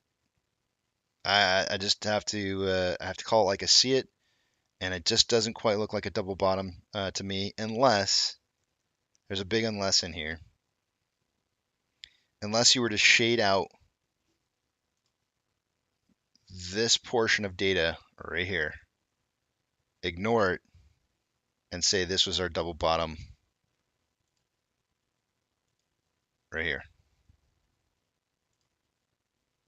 I could buy that. I legitimately could buy that and say, okay, yep, we've got our double bottom in, and this was kind of like a I guess what would you call this region? You would call this the distribution. Everywhere from here going down would have been a distribution period. I'm sorry, accumulation. I said distribution, I meant accumulation. Everything from here going down would have been accumulation, and then this is the distribution on the way up. And if that's the case, then spring should be coming up here. Likely it would be after we broke through like 950. We'd see another breakthrough 950 coming back down and seeing a spring off this top Fibonacci retracement at $10.11, and then springing off that and just absolutely shooting up.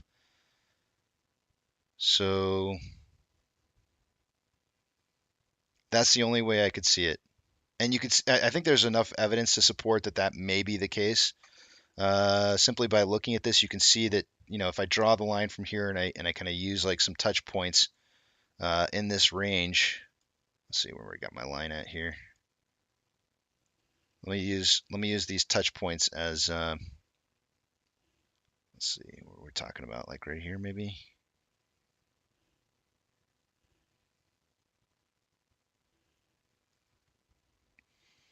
There you go. So you got a couple different touch points off of this, all in here. All these are touch points off this range. We retested that range and then we took off of it. And that would be your double bottom.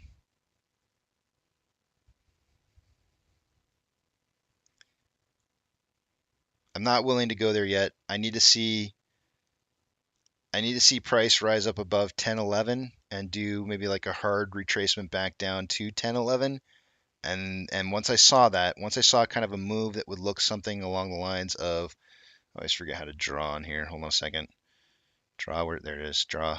I would need to see something that kind of goes up like this, comes back down in a hard retest, and then really takes off.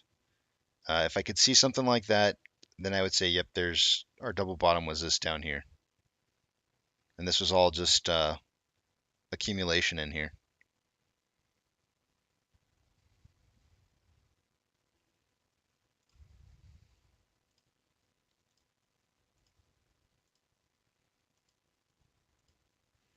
Sorry, spending a lot of time on that.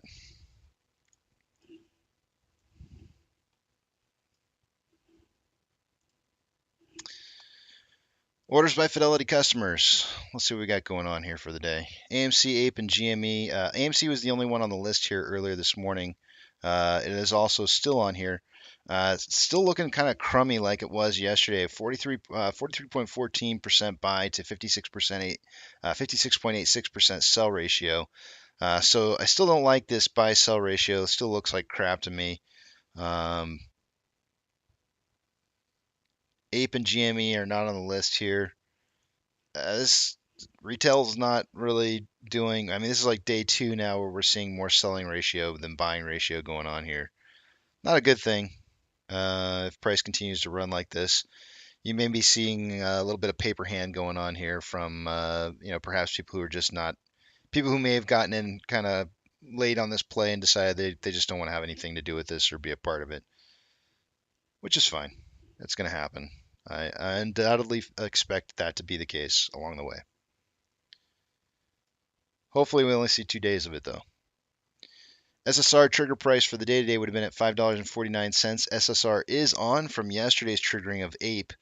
And Ape would trigger today at 1.989, but that has not occurred. Shares available at the bar doesn't look like there's been any change in activity other than the return of the original 15 or 14,000 shares that they had into the ETFs, and those last shares that were borrowed at I got to write this number down. 167.5% was what the value was last time we saw shares available to borrow. Now it's 731.8. That's a big number. 731.8. That's a big number. Got to write that down.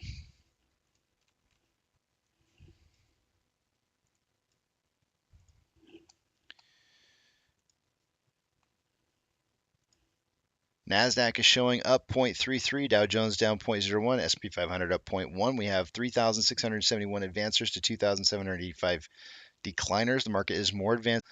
It's kind of concerning. The reason this is kind of concerning to me is that we're seeing what I would probably say is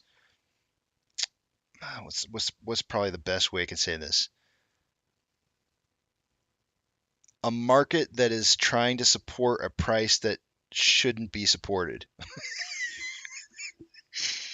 Should I just say crime? Should I just say crime? I'm just gonna say crime, damn it.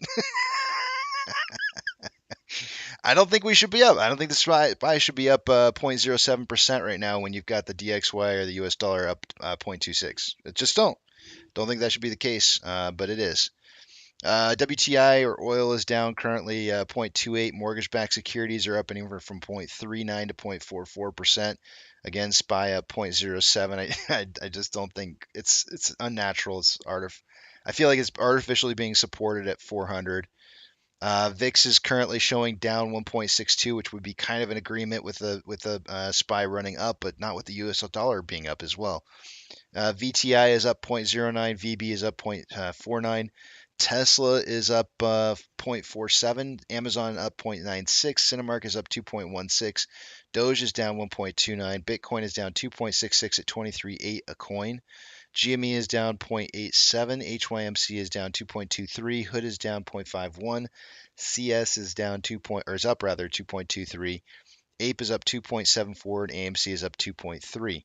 Inflow versus outflow for the day today, we've got about 3.8 million more outflow than inflow. with approximately 59.89 million shares traded for the day-to-day. Looks like I'm going to still end up being on the low side or the high side. Let's see here. We've got 297 minutes of trading having been expired. Meaning that we're on pace for 78.64 million shares traded by the end of the day today. In pre-market, I suggested somewhere between 80 and 100 million shares. I think in the aftermarket hours, I mean, it just kind of depends on how much volume we see at the end of the day today, but there's a good chance that we end up hitting the 80 to 100 in at least the aftermarket hours. We'll see. It's going to be close. It's going to be really, really, really close.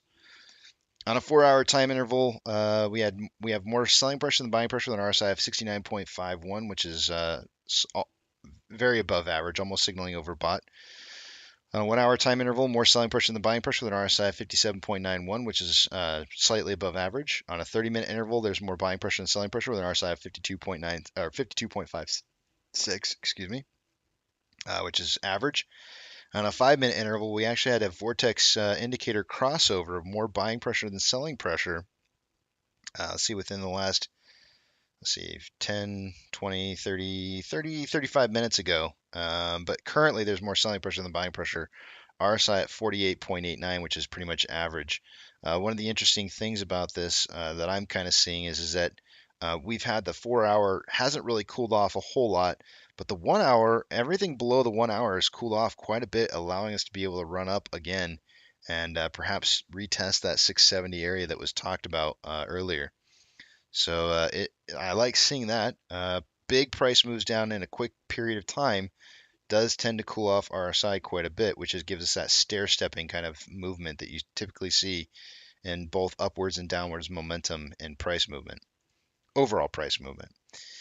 On Ape, there's approximately $400,000 more inflow than outflow for the day today. 19.48 million shares traded after, what are we at, 299 minutes of trading, putting us on a pace for 25.4 million shares traded by the end of the day today. I went out on a limb and shot a little bit higher than I probably should. At first I was going to do 2040, but then went 3050. I'm going to end up being low on this one, I'm pretty sure. I don't think we'll recover the 5 extra million shares needed for pace in the aftermarket hours. I'm going to have to bite the bullet on this one and say I suck today on volume prediction pretty badly. On a 4-hour time interval, there's more buying pressure than selling pressure with an RSI of 43.39, which is slightly below average. On a 1-hour time interval, there is a more selling pressure than buying pressure with an RSI of 51.94, which is average. On a 30-minute interval, there's more selling pressure than buying pressure with an RSI of 55.66, which is just slightly above average. And on a 5-minute interval, there's more selling pressure than buying pressure with a crossover within the last 15 minutes and RSI at 49.72, which is average. Kind of getting a little whipsaw action going on here on the short term on Ape. Not really sure which way price wants to move to. Currently, though, there's much more selling pressure than buying pressure. So looks like there is some news here. Doubt it's anything we care about. Yeah, probably not. Let's see here. I think that's it. I think that's all I got for you guys.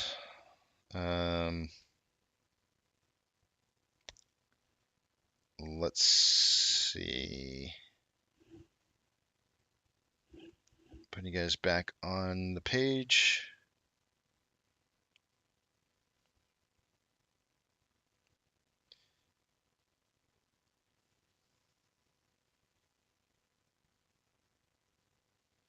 RSI is a gimmick to keep the man down.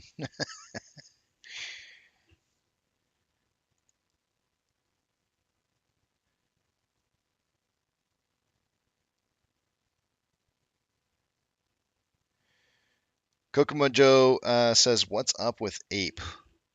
In regards to what?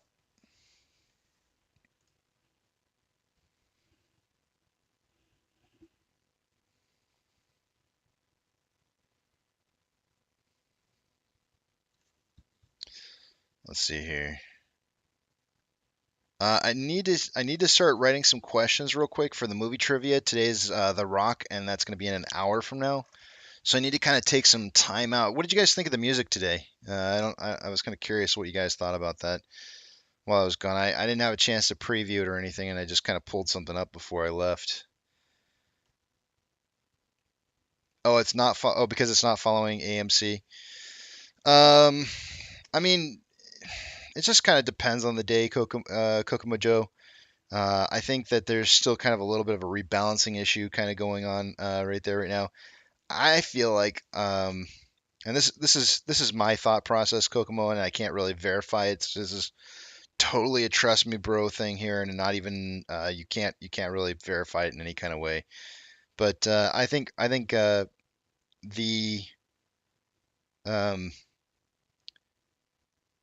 I'm trying to think of the best way to say this without getting into trouble here. I feel like what we're kind of seeing right now is we're seeing an attempt to try and drive investors into an arbitrage type play, where they want you to purchase only one position and not the other because they're trying to, think about it like this. If you always put yourself in the shoes of your enemy and try to think like your enemy does, and or like your opponent. If you're playing a game of chess, what pieces are they going to want to move in order to distract you, right? Like how do we create a distraction so that they can get smoke and mirror? Yeah, DJ Ola says smoke and mirrors. Exactly. Like how do we get them to look at something else or see something different than what it is that's really going to impact or hurt us the most?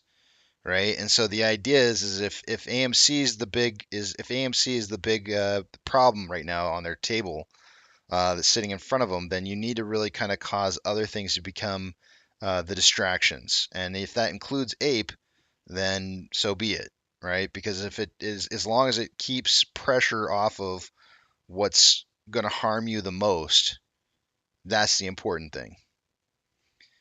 So I would say, well, I don't think that's really our business, Kokomo Joe. I mean, you're more than welcome to ask, but I don't think it's up to anybody else to respond to that. I mean, that's each one of us has to make our own decisions on whether we're buying or we're not buying, and that's not. I mean, that's not. It's your own choice. Uh, it is a tough choice, man. It is a very, very tough choice when you're thinking about how you're going to invest your money in AMC, whether you're investing into AMC or Ape. It is a very, very tough choice, and I completely get. My own wife asked me. She's like, I want to put more money into this. Where do I put it? AMC or Ape? And I told her the same thing I'm telling you. I wouldn't tell you anything different than I'd tell her is that they both need buying pressure. And when we focus on one or more than the other, it doesn't necessarily help what it is that we're trying to achieve. But I can't really say one's better than the other. Some people would say that there are reasons why one would be better than the other, but I can always come up with a counter argument for why it might not necessarily be better. So Glenn says both. uh, I've already thought about this. Like the shirt that I think I'm gonna pass out to you guys after this is all said and done. Once we've made our money and walked away for this, I'm gonna create a shirt that says AMC or Ape question mark, and on the back side it's gonna be a big old BOWLTH. Both. or maybe just a BOLTA. I'm not sure if I'm gonna put a W in it or not, but yeah, BOLTH or BOW, both. I feel like there's a W in there. BOWLTH. And so it's just kind of one of those things where I can't tell you how to invest your money, Kokomo, and it's not even appropriate for me to suggest how you should spend your money. That's your choice. I can't pull that kind of stuff, Kokomo, because I think it's inappropriate. I don't want to create a narrative here. That's not what I'm here for. 10Ds plus plus says both makes me think of a bowl full of ganja. Oh man.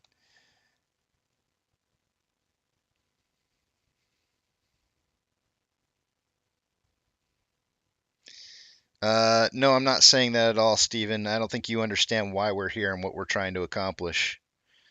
So I appreciate your sentiment, but you don't even understand what we're trying to do here. So um, that's not what I'm saying. If you understood what it was that we were trying to accomplish here, then you wouldn't be saying something like that.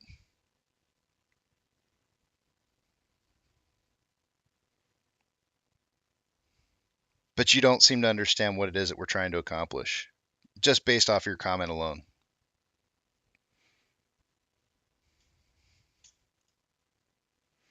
It doesn't matter, Stephen. It doesn't matter how long you've been here for, you still don't understand.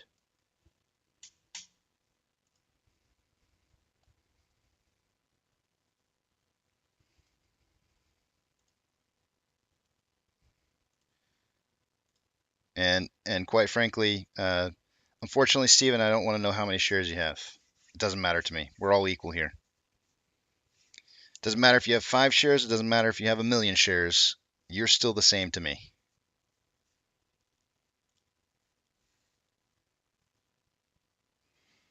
Well, Stephen, I'm glad that you're in the stock market to make money. Unfortunately, this is a very rigged stock market. And a lot of us came here to try and fix that through teaching the market a lesson. And that lesson comes through a different style of trading than you're used to. So you either stick to what it is you're used to, or you try something different to maybe change things. And in this particular case, we tried something different, and I say it's working.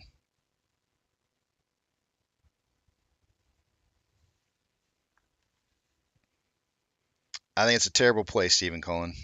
It doesn't do what it is that we're trying to accomplish. It's just playing the game.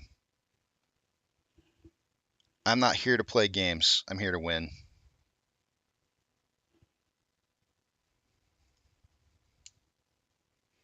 I can play games all day long on tons and tons of different stocks all over the place. Or I can try and make this stock market and stop watching people getting screwed over and over and over again. And that's what I want to do. But it doesn't have to be that way, Stephen.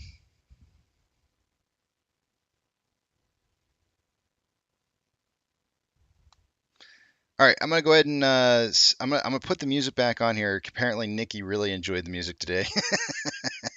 I'm gonna put the music back on, and I'm going to just long enough to get some quiz trivia in here for The Rock. That will be the movie trivia here in just a little less than an hour.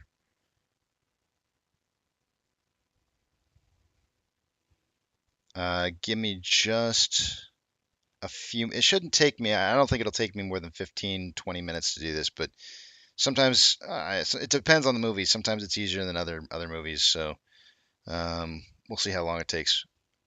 Here we go. It's 1:40. We'll time me and see how long it takes here. Put some music on for you guys.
I don't know if I could take any more of that music. That was rough.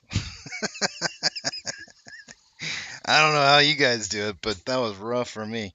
Let's see here. We had a minute right there with 186,000 shares traded on AMC. Usually anything over 250 is a great number. Ape is up 2.281, up 3.19%. AMC is at 620, up 1.74%. And I'm trying to recall off the top of my head, I think I was guesstimating $6 for a close on AMC, and I'm trying to remember. I think I was guessing 250. Yeah, I'm pretty sure I was guessing 250 on Ape. Yeah. So it looks like I'm a little bit low on Ape and a little bit high on, or a little bit low on AMC and a little bit high on Ape for those guesstimates as of right now.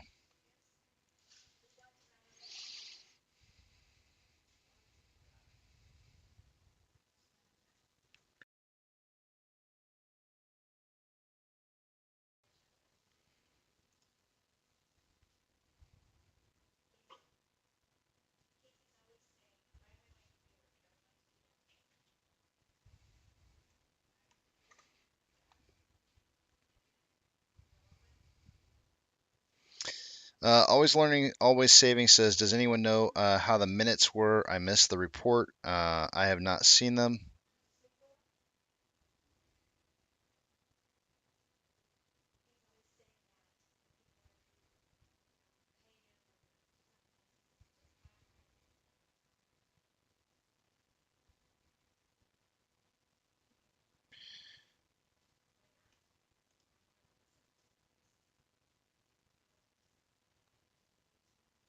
Michael Roberts is saying, hearing news the feds have gotten involved in temporary order to stop vote.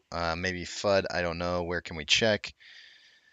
I'm sure it would probably be really, really big news if that were the case. I haven't really been checking as much as I should for the day-to-day since I was kind of gone away. My mom and I went for a really long walk. It was kind of fun. Took the dog with us, and so I'm not really tapped in like I normally am. Let me see here.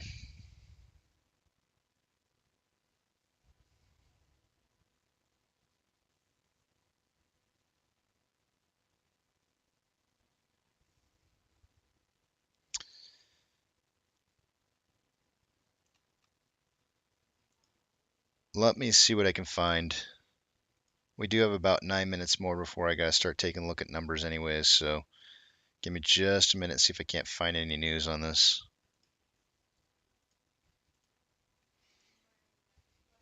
I'll take the big tramp off just long enough, because I won't be able to see what you guys are writing here. Let's see if we got like any major news sources.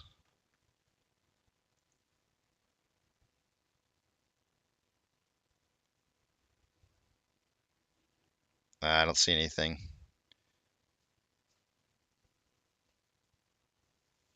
Yeah, I don't see any news in regards to that, and that would be really hot news. I'm sure that they would love to just absolutely plaster everywhere. So more than likely, if that's not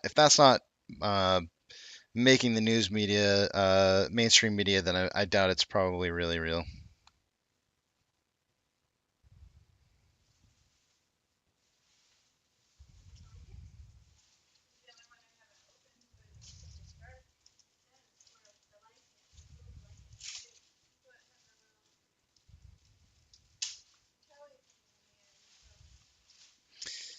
The fact that this is only a very small county that's filed this class action kind of tells me everything that it is that I need to know.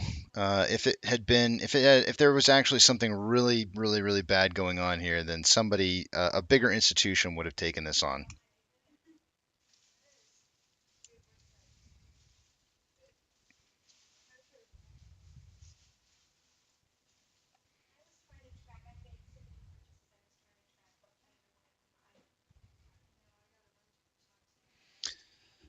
Let's see here.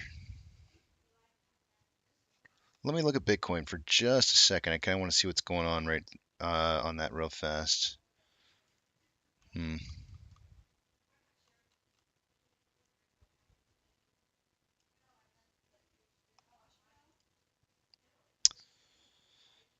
And the VIX. What's the VIX doing?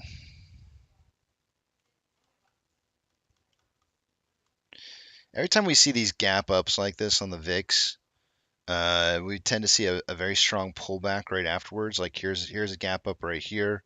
The really strong pullback like right afterwards. You've got another big gap up right here, strong pullback like right afterwards. This one's a gap up, but not nearly as much. Here's another gap up with a pullback. So we've got this gap up here, but the pullback so far for the day-to-day on the VIX has not been nearly as strong as what you typically would see the day after the gap up. So it was a pretty large gap up too. Let me kind of go back here just a tad bit. Yeah, it seems to be a little bit of a cycle where you get the gap up and then you have like 1 or 2 days downwards momentum. Well, in total, it's actually quite a few days of downwards momentum. So it'll be interesting to see if we finally break that trend of a down gap. Because in actuality, if I let me see what happens. This is probably still going to be a red candle, but interesting. Not nearly as big of a candle as I would suspect. If we don't see a massively green day, actually, let me go back in time here and just check one more thing here. Let's go back to December 13th of 2022 and see if that was like a huge green day on SPY. 12/13/2022. 12/13.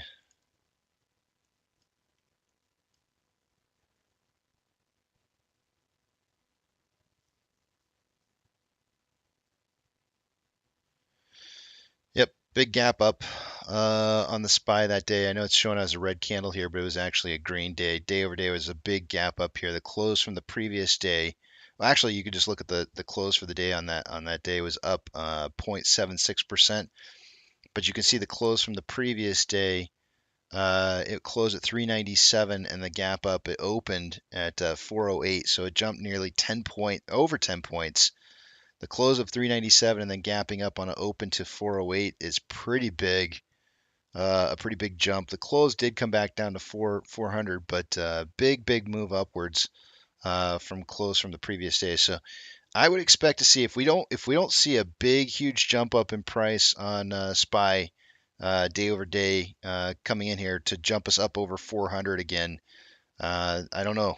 It may continue to just keep on driving on downwards.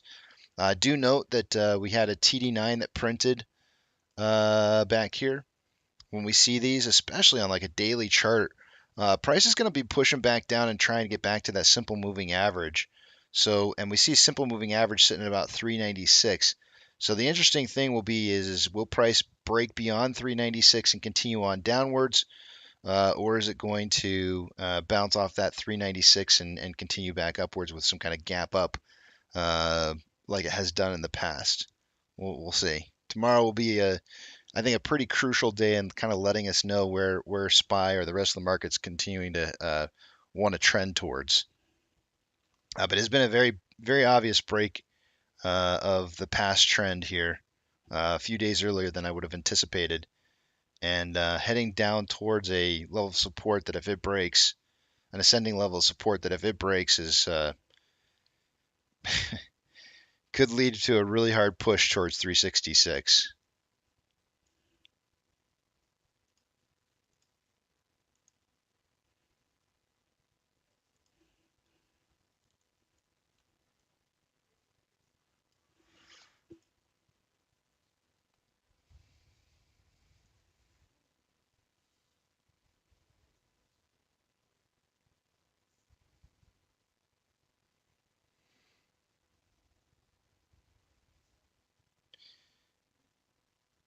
I have no idea. Always learning. No idea. I didn't pay attention to the minutes at all. I was kind of gone away.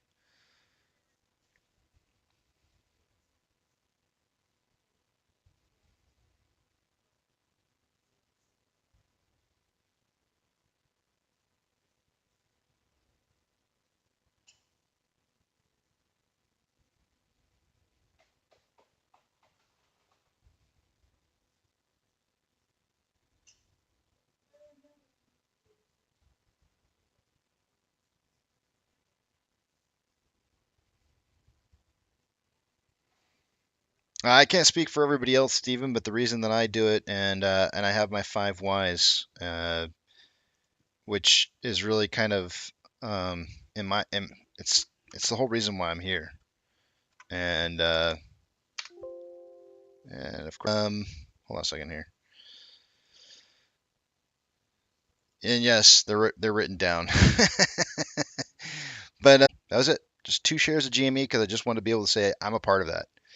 And of course, I was waiting for some of that position to change. Some of my sold shares from another position to settle before I started buying some more. But as I started looking into things, I was kind of like, you know what, AMC looks like a better buy. And I believe in the longevity of the company, and I also would love to save AMC just as much as I would GME. So then I moved on to my second why, which is I'm tired of watching retail investors, including myself, losing money on their investments in homes due to market fraud. Because, Stephen, this goes well beyond just the market. People have been affected in their homes and their retirement pensions, retirements across the board, everywhere. Every single time we've seen one of these big, huge market trends, and I don't know how long you've been a part of this marketplace, but I've been in it through 2001 and 2008, and they weren't pretty. And a lot of people lost a lot of money. I knew a lady who I was working with in 2008 who had over $1 million and saved up and for retirement in her 401k and lost so much of that money in her retirement funds because of the 2008 debacle. And did the government come in and bail them out? No. They didn't give two shits about anybody who had their money in the market at the time. All they cared about was the banks. That was it. That's all they really cared about. And that pissed me off. It really pissed me off to see people who spent a lot of their lifetime saving up, and I felt like that was really stupid and lame, and I hated it. I absolutely hated it. And so then it brought me to my third why. We've never had a method by which to counter the algorithmic trading of these institutions. Never, ever once have we seen massive amounts of retail deciding that they were going to do something different, trade the market in a way that was completely different than how it's normally traded, which is treated like Vegas, and just run quick hit, get your little scraps whenever the scraps are fed to our next little runs and getting in and getting out, and it's just this constant rats. That's what we are. We're a bunch of rats in this market, just trying to collect up our earnings, And I'm tired of that. I'm tired of seeing us collecting the scraps, and I know we can collect way more than the scraps, and I've seen it done, so I know it can be. I know it works. So which brings me to my fourth why. We have social media that allows us to be vocal about our investments in real time, and this is us. We are it. We're here. We're making history, and we're doing it in communities of people. It's me. It's all me, guys. It's always me. Hold on a second. Let me check something real quick here. I'll try and make it better. Let me just check something real quick here. There might be one thing I can do to fix this, but there we go. Hopefully that fixed it. But yeah, social media. Social media allows us to do what it is that we're doing here. And if we didn't have social media, we wouldn't be able to have these community of investors that are able to kind of rally together and say, like, yeah, we believe in what it is that we're investing in. We don't believe the annoying pieces of news that are fake, and the disparaging comments that are put out about the company that aren't true. And that's what we're standing up for. We're standing up for something that we believe in, and not just being a part of the problem. We're fixing the problem. I want to be a part of a fixing of a problem. I don't want to be a part of the problem, because I have kids. I have family. I have community who are all getting ripped off by this marketplace. And I don't want to be a part of the problem. I want to be a fixer of the problem. I want to change it. I want to make it so that people can trade in a marketplace where it's fair. It doesn't have to be completely fair. I know there's always going to be corruption. I get that. I do. I'm not unrealistic and understanding that there. But when you look at this market, you know that what's happening out here is not right. It's just not right. And that brings me to my last why. Why is all possible? It's because we desire community. I believe in the people that are here. I believe that they want to make changes. I know they also want to make money in this too. But I believe in you guys. I hold because you hold. I know we all are in this fighting a hard fight. It sucks. It's been longer than we wanted it to be. But they're wise. And I believe in them. Nana says, Bank of America tried to take my house. I was one payment behind waiting on my bonus check. They took my next door neighbor's house. It's in 2008. Yep. Some nasty, nasty stuff happened back then. Not good. It's messed up. All right, give me a second, guys. I'm gonna go mix up a drink real quick, and I'm gonna come back. We'll do a toast. We'll do trivia, or we'll do numbers, and then we'll do trivia and close out the day together.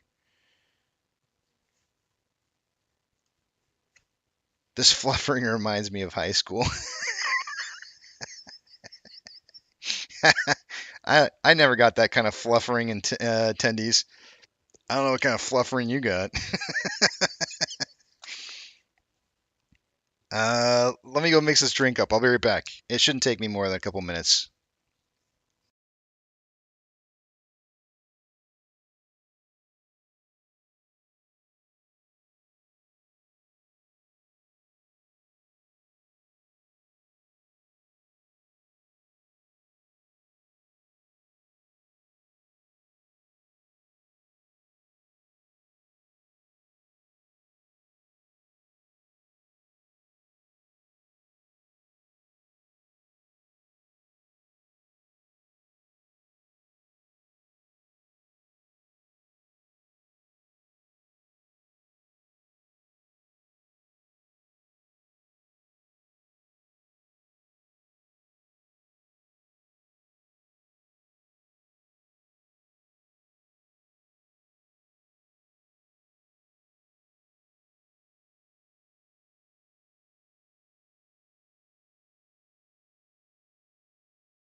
All right, I did the restroom too. All right, let's see what we got here. Numbers first or toasting first? Let's toast. Let's toast. That way I can drink while I'm looking at the numbers. James of Arizona says, "Who stepped on Casey's lawn?" You know who it was. It's good to hear. It's good to hear 5 Ys every once in a while. Although most of you probably already heard it once before, but all right, here we go. Toasting. We have one toast really to make. Jathan Robinson is, I believe his birthday is going to be 2 days from now, but I think he said he was going to be out of town on Friday. and would not be able to be a part of the group here. So he wanted to get an early toast to his birthday. So Jathan, I hope you have a wonderful birthday on your trip. While you're gone and away, we'll hold down the fort for you, and we'll see you when you get back. Happy birthday! May all your wishes come true. And I hope you're wishing for MOASS. Cheers. Also, I'm gonna cheers to do not adding to any pictures of your voting with the control number. Please don't forget that, guys. Please do not forget do not add your control numbers to your pictures when you're posting pictures of your votes. A few minutes. It's been an hour. Time flies when you're having fun. All right, let's take a look at what we got going on for these numbers here. I'm going to take you guys over the other page here. We'll take a look and see what we got. Love is what we got. I don't mind when my dog runs away. I don't get angry at the bills I have to pay. What is the next word? Something about my mom smoking pot. I gotta say it quiet. She's kind of in the next room. So anyways, taking a look at off exchange for the day to day, we've got let's see, somewhere we should be at about 66% of our total volume going through off exchange and EDGX on a normal day, and on AMC we have approximately 58.07% going through off exchange, EDGX at 10.67, combined total 68.74% or 2.74% higher than it should be. CHX volume at 0.68% of the total daily volume at 415,000 shares. And that is, to me, that's a pretty significant amount. I like to see over 500,000 shares. Tells me something's happening. So it is still pretty significant to see it that high. Taking a look at Ape. As of right now, it's 53.33% going through off exchanges. EDGX is at 6.8. The grand total 60.13. That's about 5.87% lower than it should be by this time of the day. And CHX volume is right on target for where it should be, volume-wise, percentage-wise. Looking at GME, CHX volume is at 0.17 with a 30-day average of 0.37. It's a little low. HYMC CHX volume is non-existent, like 100 shares. That's it. Taking a look at Vortex. As of an hour ago, according to Ortex, there was approximately 59,000 shares having been borrowed for the day. It's now 266,000 shares. That's going to have the effect of raising the estimated short share interest of the free float to 23.19%. Cost to borrow min is at 1.04, average 613.72, and max 905.66%. Shares on loan for the day today dropped by 1.9 million shares on loan to 188.57 million shares. And of that, in short interest, 672,000 of that was calculated by Ortex. Taking a look at Ape. As of an hour ago, there's 84,000 shares having been borrowed for the day. It's now 425,000 shares. It's going to have the effect of raising the estimated short share interest of the free float to 6.37%. Cost to borrow min is at 7.26, average 10.13, max 12.51. Those numbers are a little elevated. Shares on loan for the day today did decrease day over day by 3% at 31.34 million shares on loan. Taking a look at options. Highest amount of volume for the call options has been at a $7 strike. An hour ago, there was approximately 41.4 thousand contracts. There's now 42.3. And on the puts, highest amount of volume has been at a $6 strike in the last hour with 23.1 thousand contracts. There's now 25.9. Market still indicating a closing price somewhere between $6 and $7 for AMC by the end of the day. Max pain is $6. I projected $6 for a close, and we're higher than that, I'm pretty sure. Taking a look at the combined price of AMC and Ape, I'm going to go back down to 1 minute here and take a look at where we're at currently. We have combined price of AMC and Ape is at $8.52. I think I was targeting, what was I targeting? 850, and we're 854. Not bad. Doing pretty good there, and we're on a little bit of an increase. We did touch down on this descending level of support, ascending level of support, I should say, and kind of traveling that up. We may see a little bit of a breakout here. I would love to see a retest of 870 or 878 and a push through before the end of the day is out. It's been a real struggle for us to get past 878 combined.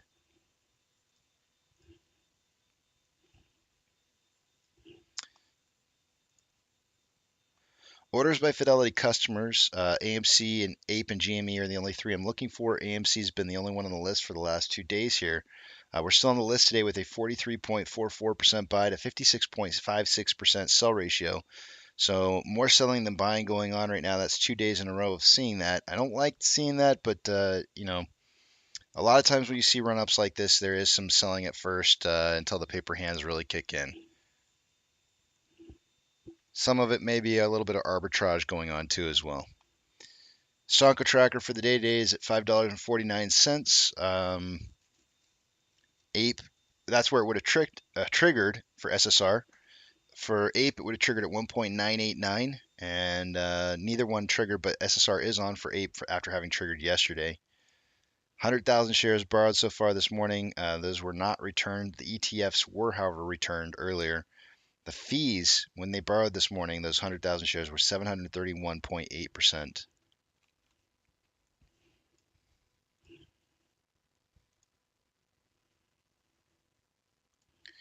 NASDAQ is up 0.07, Dow Jones down 0.41, and the S&P 500 down 0.28. We have 3,274 decliners to 3,212 advancers. The market's worse off than it was an hour ago.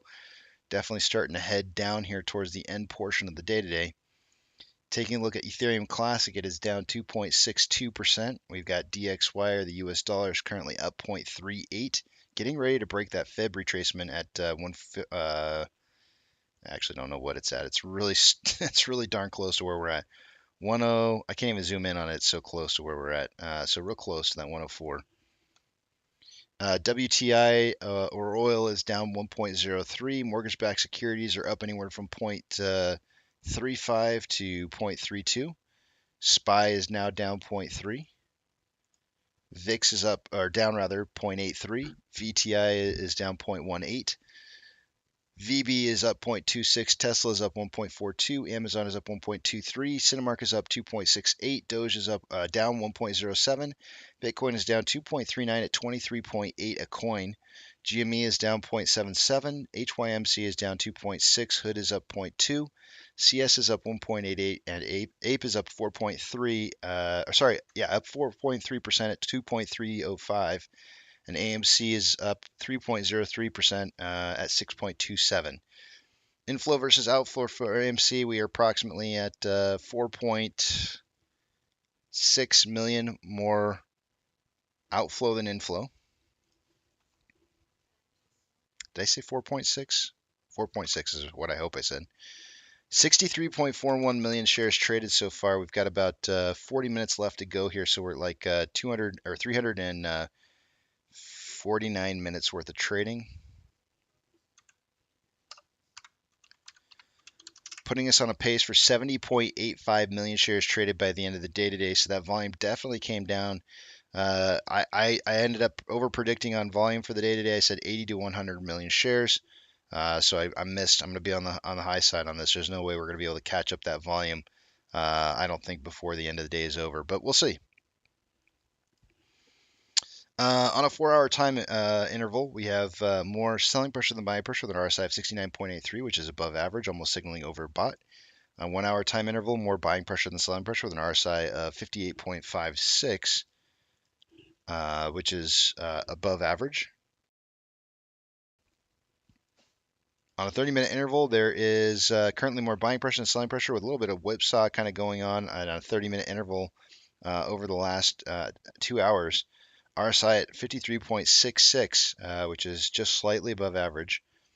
On a 5-minute interval, more selling pressure than buying pressure with an RSI at 55.46, which is slightly above average. On Ape, there is approximately $900,000 more inflow than outflow. 20.68 million shares traded. I got this one wrong too. Kind of kind of ashamed of myself today. Bad numbers. After 350 minutes worth of trading, we are on pace for 23.04 million shares on Ape by the end of the day. I suggested somewhere between 30 and 50 million, so I'm going to definitely be low on this as well. On a 4-hour time interval, there is more buying pressure than selling pressure with an RSI of 45.79, which is slightly below average. On a 1-hour time interval, there's more buying pressure than selling pressure with an RSI of 55.25, which is slightly above average. On a 30-minute interval, more buying pressure than selling pressure with an RSI of 59.34, which is above average. On a 5-minute interval, more selling pressure than buying pressure with an RSI of 57.19, which is slightly above average. And we got 9 minutes left until movie trivia. The Rock. Rock strong.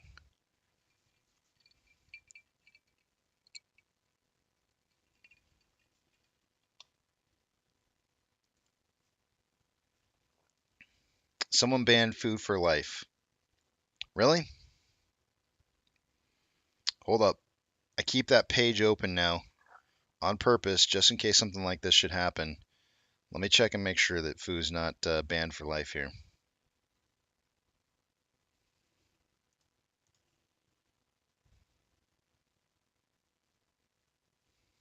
Save the foo. Man, if somebody banned foo, that would be lame. Hold on a second, I'm looking.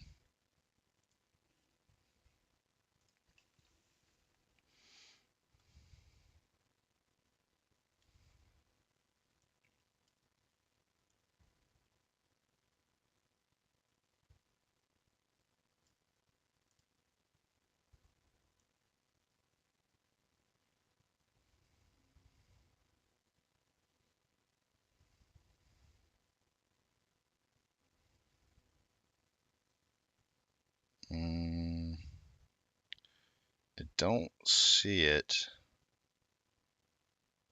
Wow, he is banned. There it is, I see it.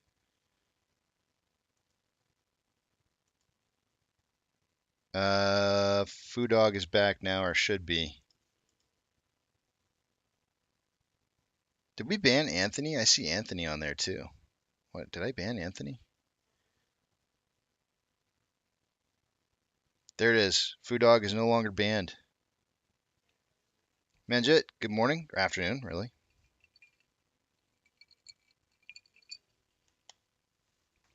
Kathy, the only thing that I can think of is I think what happens is I think somebody who's a moderator would have to, I think, ban them, and I'm not sure if that's possible. I actually don't know how it happens. I know I didn't ban anybody at all today, so I'm not sure exactly how he got banned or what happened. But somebody, I think, is who's likely a moderator is silencing them from the channel for whatever reason. So sometimes it may be an accident. If anybody ever is banned from the channel, just reach out to me and let me know. You know that you can reach me through Twitter, you can reach me through Discord, Reddit. There's lots of different ways that you can reach out to me and let me know that there's been likely an error in why you were banned. I do ban people, Kathy, but it's very, very rare. And it's pretty obvious when I do. There he is. There's Food Dog. Food Dog, I have no idea how it happened. I don't know. I can promise you I didn't do it. Do know that some of the moderators accidentally put the phones in their pockets when they're moderating, and sometimes accidents happen. We've seen that plenty of times. Hamlam. I think Crazy Pepe has done it before too, so it's happened.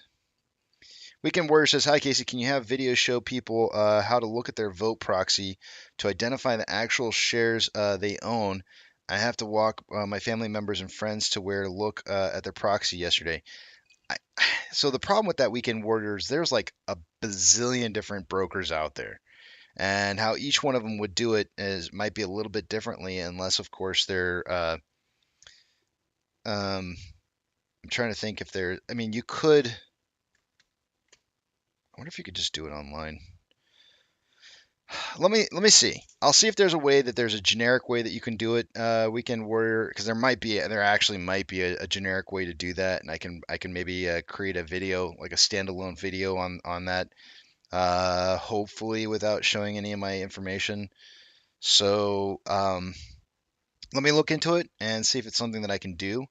But unfortunately, the problem really is that so many different brokers have links that you have to either click on or do it. That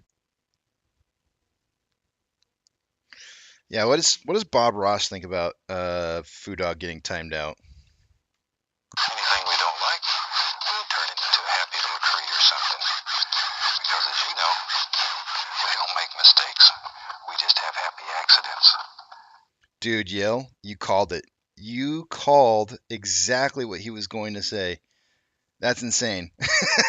that's really insane. I can't believe you literally just called what he was going to say. That's pretty impressive, dude. All right. Lots of buffering today. Yeah, there's not much I can really do about it.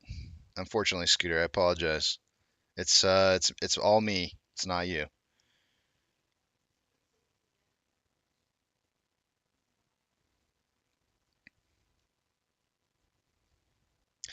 Alrighty.